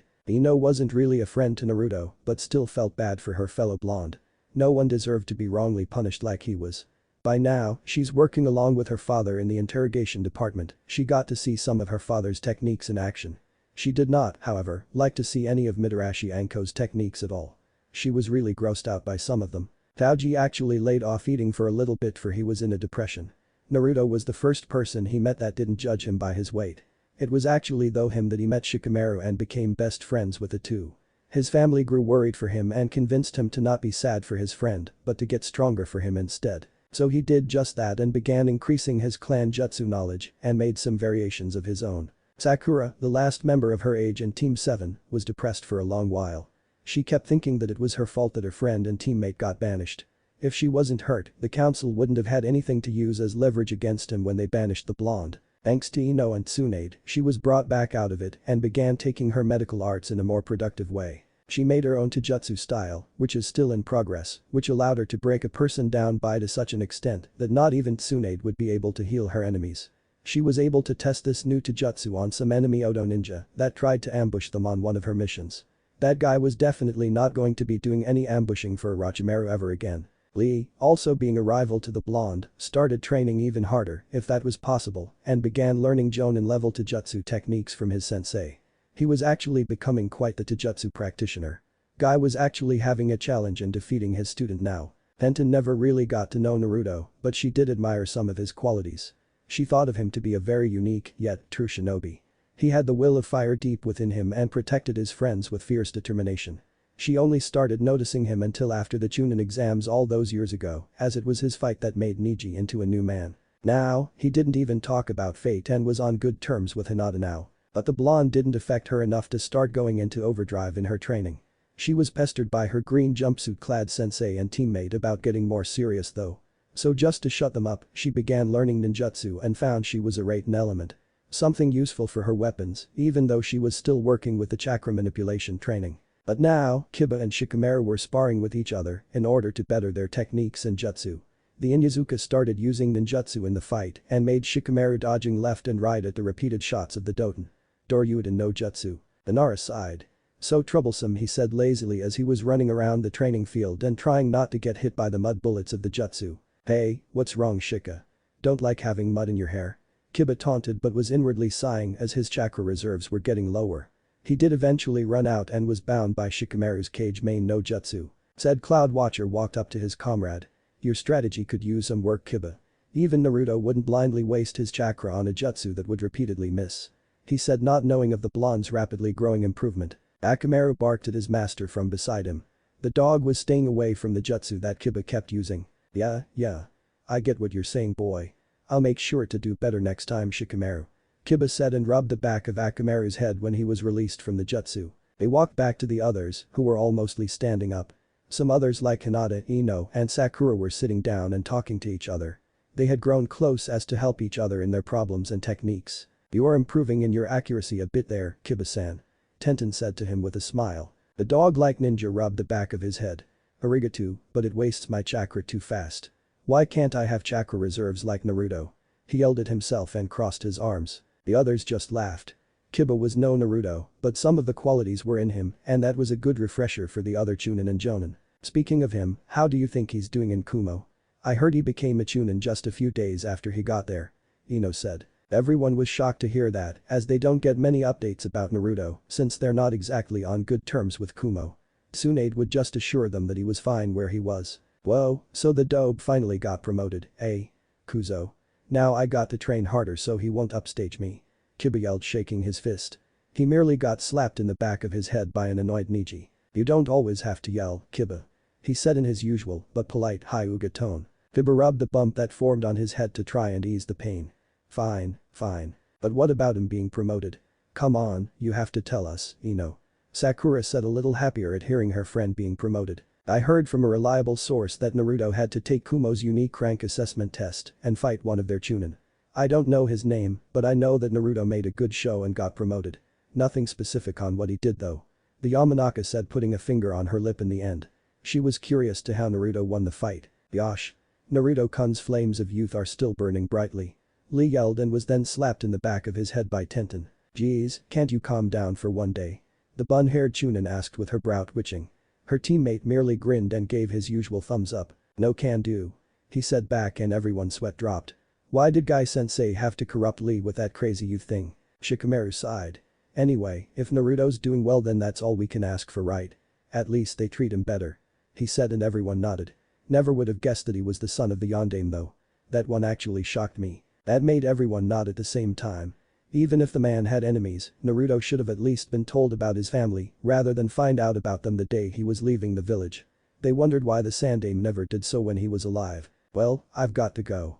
My shift at the weapons shop starts soon. Tenten said waving goodbye and left. Everyone else took that as a cue to leave to their own devices as well and make sure to come back again when they weren't all on missions. They were actually the only ones who did take them voluntarily because they didn't want their skills to dwindle. Oh, Naru-kun said the busty Samui in a seductive tone.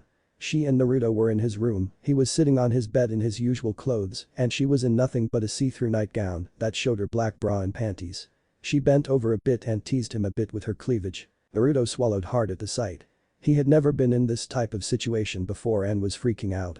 But he did have a crush on Samui and would relish the chance he could have with her. She began walking with an extra sway to her hip and she saw her fellow blonde just staring at her with a mesmerized expression.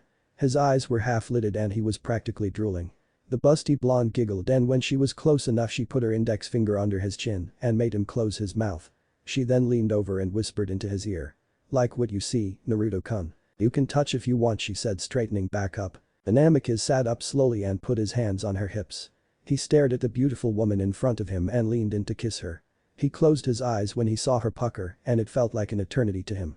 When their lips finally met, he was in heaven. Her lips were so soft and warm. She moaned into the kiss and then his hands began to wander. They instantly went to her fur mass and he softly kneaded it like dough.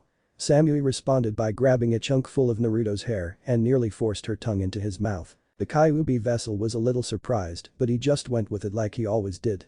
Their tongues intertwined and began battling for dominance.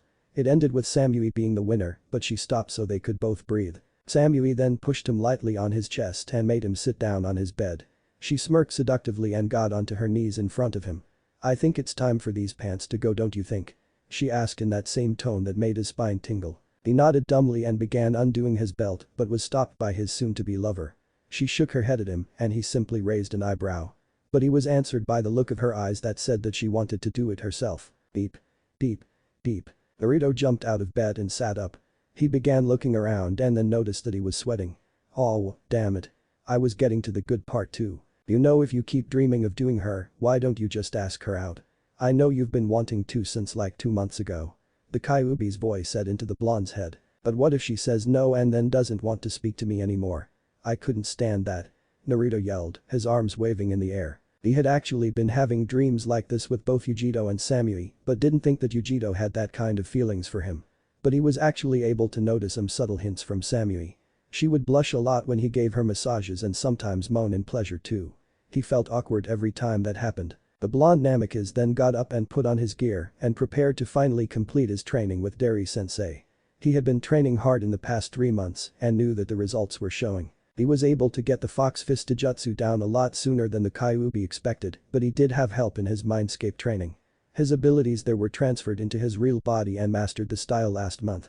He could now say that his fighting style was as unpredictable as he was. His ninjutsu, he was proud to say, was at elite Jonin level. He knew many different jutsu for his affinities, which were Suiton, Raiten, and Fuiton. His list of jutsu were mainly offensive, but he did know a few defensive jutsu as well, since he would definitely need them. Ninjutsu was now at least on Samui's level. Since he practiced all the moves she taught him in his Mindscape, he was able to master techniques and was now able to give her a run for her money now. She would still win out of experience though. He did win a few times though. The Harem was now mastered and was now mastering Rasengan. He could do it with one hand and even made a Fuiton element type with it. Since he mastered the manipulation training for his affinities, he decided to make a lightning and water type Rasengan that looked like different weapons. It was hard to keep the chakra manipulation and the shape changing under focus though. Naruto got a treat from Kyuubi by being able to sign the Kitsune summoning contract. He didn't even know there was one, but it turned out that the Kyuubi was the boss and allowed him to be the summoner. It said that it would start him on the Fox Age training when it deemed him ready, which was becoming closer as the days go by. His now favorite art besides ninjutsu, Fuinjutsu, was now at least up to Irosenen's level, and he could call himself a seal master that his clan was proud of. He even used him for training. He used resistance and gravity seals to increase his strength and speed. His speed was only rivaled by the Raikage, as he was now the fastest person alive since Minato was dead. But when Naruto used his Raiten no Yoroi, he was faster but only by a bit. Speaking of his Raiten no Yoroi, he found that his was very unique. When he activated it a couple of months ago, he found that the electricity had changed color from blue to a bright gold color and blue lightning arsing around him. I was astounded at what he saw and only grinned when he challenged the younger blonde to a spar that day. Of course Naruto happily accepted to it. All in all, he was a happy and strong ninja that made Kumo proud. He traveled to his training grounds and saw that Dari was alone. The man simply put a hand up, his way of a greeting. Naruto did the same with a grin. "Hey sensei. Where's Samui-chan?"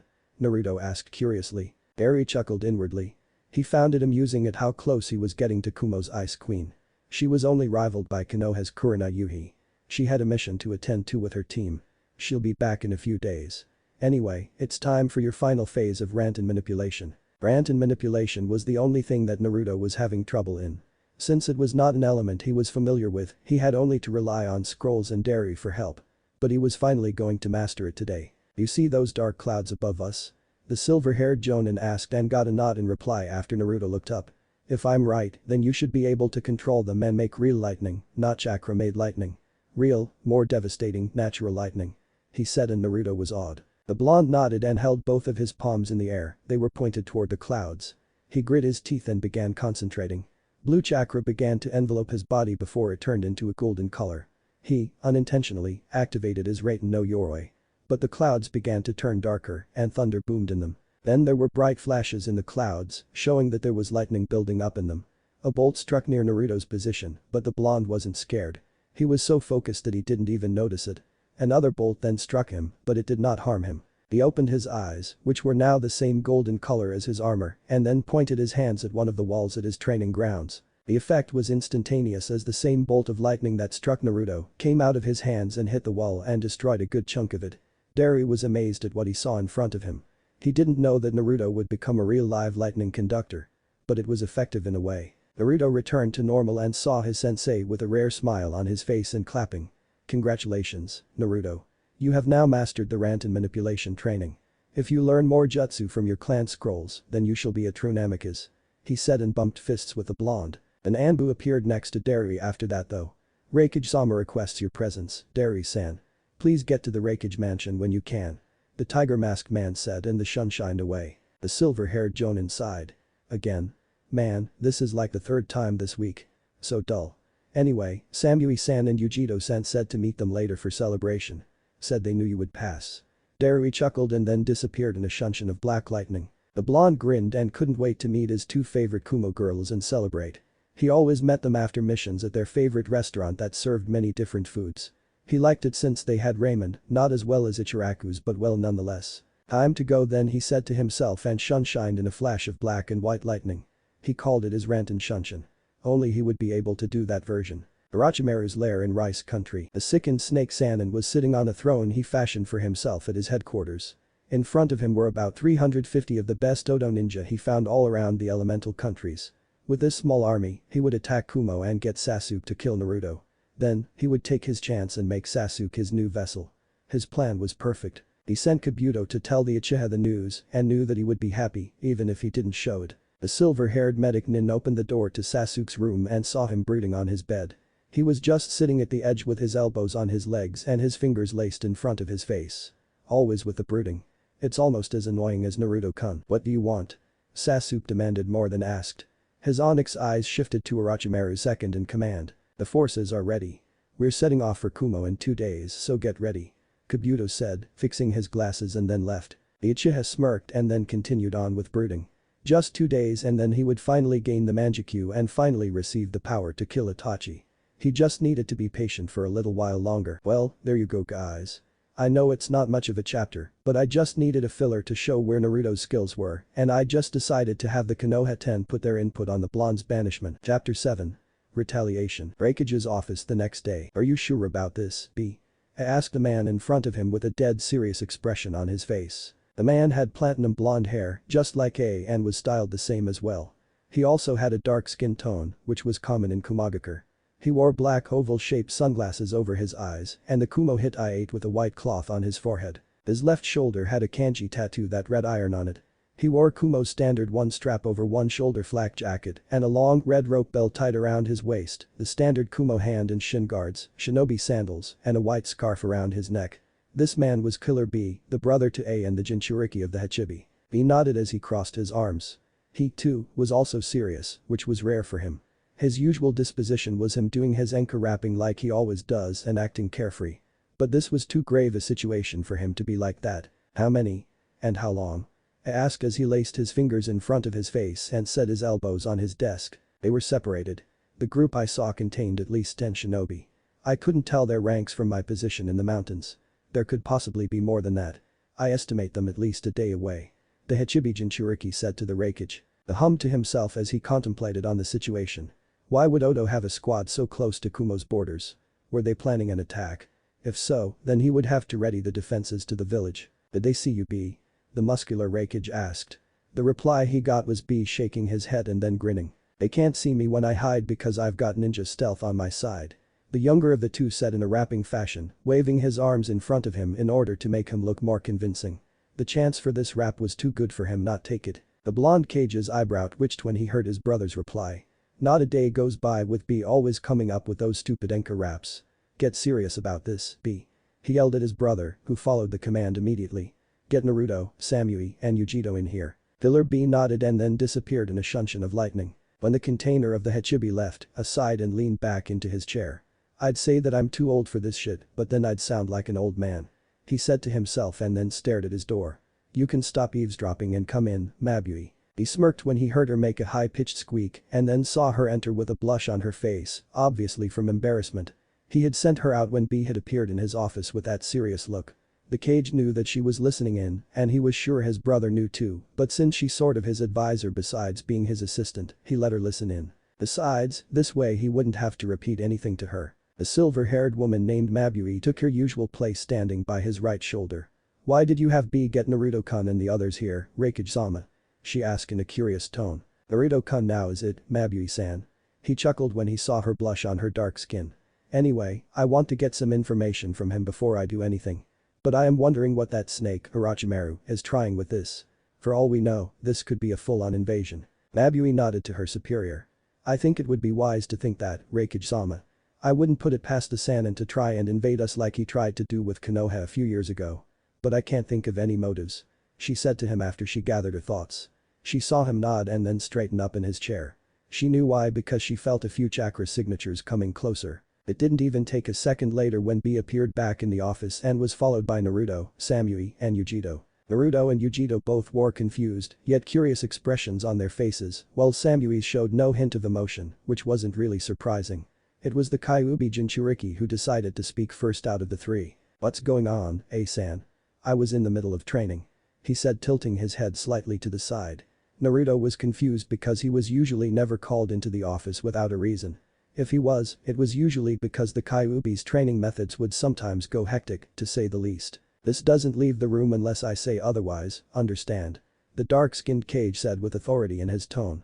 All of his shinobi, besides B, straightened up and were now waiting on him to tell them why they were called. Odo Nin were spotted by B nearing the village at a fast pace. He got a gasp from Naruto, Yujito, and Samui, a reaction much to his surprise from the cold Kunoichi. The group he saw consisted of at least 10 ninja and is at least a day away. Had B not seen this, we would have never seen them coming. He said and saw the three of them take on their own looks of contemplation about the situation. Naruto was already assuming one reason why Orochimaru would suddenly try to invade Kumogakure. The blonde had guessed that Sasuke had either demanded or convinced the snake to come here so that he could try and gain the Manjikyu Sharingan. "That bastard of an Uchiha will rue the day he chose to invade our new home for that despicable Dojutsu," Kyuubi roared behind its heel. Naruto nodded in agreement at what the Kitsune had said. Both Yujito and Samui were thinking along the same line as Naruto since he had told them both about how Sasuke had threatened to kill him in order to gain the next level of the Sharingan. It was actually the only reason they could think of as to why Odo would have a squad and who knows how many so close to the border of Kumo. The blonde Namikaze was the first to speak his thoughts. "I think I know the reason why the snake is attacking us, Reikage-sama." He raised an eyebrow. It was because he was both bewildered and curious. He was bewildered that Naruto had called him such a respectful title, and he was curious because he would like to hear what the blonde thought. "Go on," he ordered to the Namikaze. "I think it's because of Uchiha Sasuke."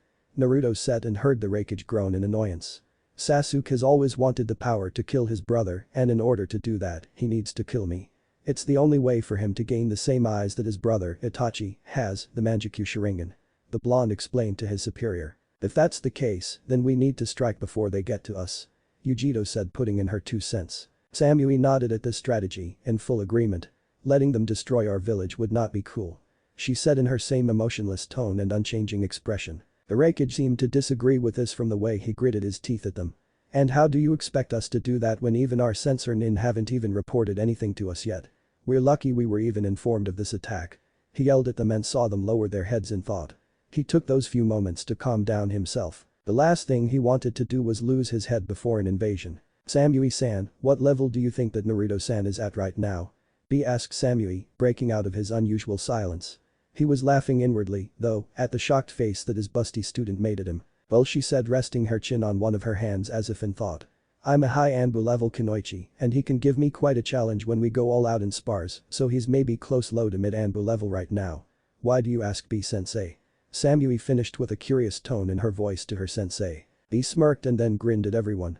"Then why don't we just take the fight to them before they get to us? We take them out now and they won't be a fuss." He rapped and nearly everyone's sweat dropped at the horrible rhyme he made. The only one who didn't was Naruto because he just laughed in amusement at B. But when they were done being annoyed at the rap they realized at what he said and their eyes widened.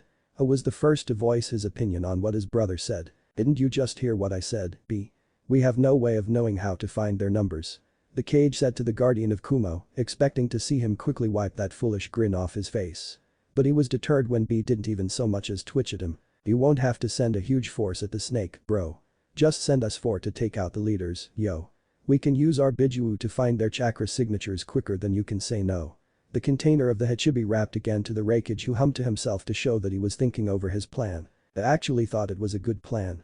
Take out the leaders of a large force and the subordinates will crumble from disorganization. He was sure that B could take on the Sannin and was also confident that Naruto, Samui, and Yujito could handle themselves against the snake subordinates. As he thought of Orochimaru's subordinates, he quickly pictured the Uchiha traitor that was among them. Sasuke was an unknown to him because he didn't know how strong he was at the moment. He sighed to himself as he realized that it couldn't be helped at the moment. I'll just have to rely on them to be able to handle themselves for once, the Cage thought, and then looked up at the four blondes. Alright. You have my permission to go along with B's plan. Be ready to depart within the hour.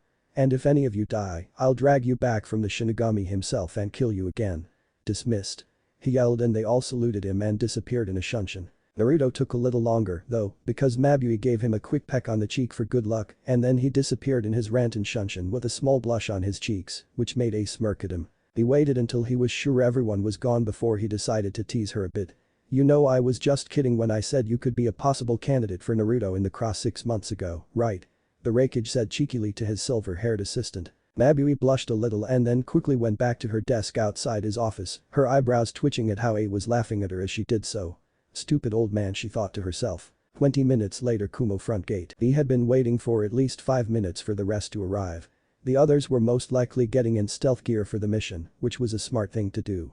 He would have changed gear too, but he thought he was much too a badass to do such a thing. That overconfidence of yours is going to be the end of you, B. The Hachibi wisely said to his container. Yo. It's not overconfidence cause I am a badass, faux show. The guardian of Kumo rapped in his head, but on the outside, he was still using his arms to make the rap look more official. He was lucky that people saw him do that whenever he was in town, so they paid it no mind. Anyone else and they would assume that he had just broken out of an insane asylum. He got an annoyed groan from his tenant.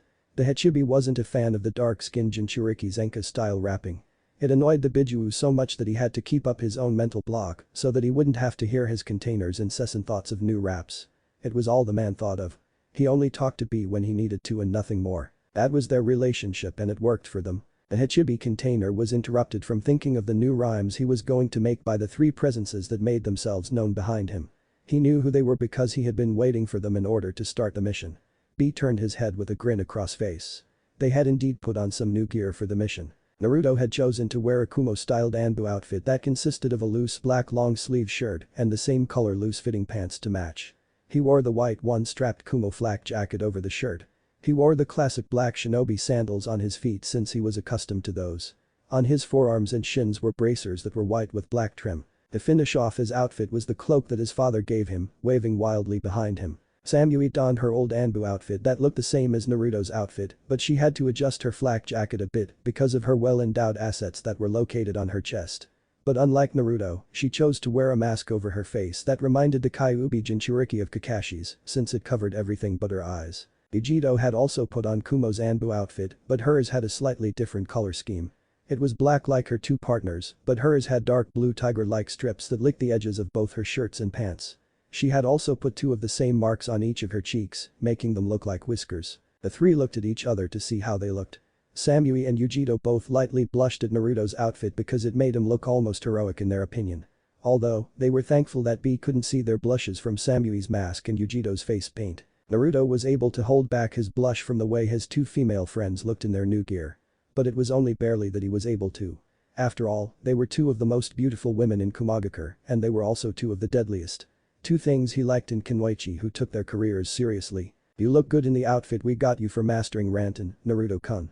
Yujito said with a smirk because she got the blush she knew he was fighting to hold back to come out on his whiskered cheeks. I agree with Yujito. Samui said with an unusual smirk of her own. It fits you well. She finished as she crossed her arms under her breasts, unintentionally lifting them up at Naruto, which made his face go even redder. Arigato, Samui-chan and Yujito-chan. Naruto stuttered before they all turned to B, who was still grinning at them, and waited for their orders. Filler B turned back around and had Hachibi try to locate the largest chakra signatures around the village's border. He knew that Orochimaru and his henchmen were most likely masking their chakra, but they were still no match for the Hachibi's sensing abilities. It didn't even take a minute before the second most powerful Biju of the nine told him which direction to go and then closed the mental link. B nodded and then made a gesture with one of his hands that told the others to follow his lead. He could practically hear them nod before he dashed in the directions he was given. Alright, so here's how it goes down. B started as they dash around the rocky paths around the village. He knew these borders like the back of his hand, so they weren't going to get lost anytime soon. We fight the people that my bro said to fight and help each other out if you finish your opponent early. Do y'all dig? He said in regular speech, for once. That's fine with me. Naruto said with a determined expression on his face. I was planning on fighting Sasuke anyway, ordered or not. I've just been itching to finally settle things with him. Are you sure you're going to be able to kill him, Naruto-kun? Samui asked, but her tone sounded slightly worried. You did say that he was your old teammate after all. Naruto nodded as he kept his eyes in front so that he didn't accidentally miss a step and fall down one of the crevices. Mountains were dangerous like that after all. Yeah. I had a discussion similar to this with the Kyuubi. I made a promise to bring him back to Konoha, but I'll kill him if I don't have a choice. Samui nodded at the whiskered Jinchuriki and then looked ahead as she continued to follow her former sensei. It was nighttime by the time B and the rest of the group got to the camp that Orochimaru was at. The Hachibi container was sure that the snake was there because it had the same chakra signatures that his Biju had led him to. From what they could see from the cliff they had perched themselves on, there were at least 20 Odonin in the camp, along with their 3 targets. And from their chakra levels, they were all most likely high Chunin to Jonin level ninja. This is going to be tricky. Yujito whispered to the others, who nodded in agreement. How are we going to do this? Naruto asked quietly as he surveyed the camp in order to try and find some infiltration points. He didn't just train in ninjutsu and kinjutsu all these 6 months. He was practically ordered to train in many different areas by the Raikage because the man wanted Naruto to be a well-rounded shinobi. Killer B hummed as he thought of their next step in taking down their targets. Any plan he came up with, though, would result all of them having to fight the entire camp anyway. Yo, Naruto. He said to the whiskered blonde. Do you think you can take down all of the henchmen with your Haraishin, bro? Naruto's eyes widened at what the man had asked. As far as he knew, he never met Killer B, but the man knew that he was able to use his father's technique. Then again, he was A's brother, so he figured that B was informed about him and his abilities. The blonde slightly nodded his head to the sunglassed Jinchuriki. I think so. It'll be easy to take down the Odonin, but as soon as I do, I'm sure that Orochimaru, Kabuto and Sasuke will know what's going on. So you 3 are going to have to distract them when that happens. Yeah, I figured that would happen. Yujito said with the same quiet tone, but then smirked. I'm ready. Samui nodded along with her. Her expression was unknown to the others but, under her mask, she was lightly grinning from excitement. I too am ready to begin the ambush. B grinned and then stood up, all of the others followed soon after. Time to get this show on the road then. He said a little louder now since it didn't really matter. That was when Naruto threw multiple 3-pronged kunai at the camp and then disappeared in a flash of yellow. The screams of Odonin followed not even a moment later, showing that Naruto was succeeding in taking out all of the Sanin's henchmen with the Haraishin no Jutsu. The rest of the group began to get in their stances when they saw their targets come out of their tents to see the commotion. The battle with Orochimaru was about to begin. Hey guys, I know it's been forever since I updated and I apologize for that, but college had me busy for the whole semester. But I was able to use my winter break to write this out for you guys, and I know it may not be my longest chapter, but if I kept writing, I would have kept thinking of different scenes that could be added and whatnot. Now, for anyone wondering about some parts in the chapter, don't worry. Everything will be explained in either the next one or over the course of the story. Either way, they will be clarified. And I hope you guys like the new outfits I gave Naruto, Samui, and Yujito for the mission. They're not permanent though, but I may have them go into those outfits for big missions like this one. Now that is all said and done, I hope you guys enjoyed the chapter. The next one will be longer. What if Naruto is banished from Konoha and joins Kumo harem? Thanks for watching my video till the end. If you enjoy this content, then do consider subscribing to my channel and leave a like if you guys need the next part, comment down, and thanks for watching the video and see you guys in the next video.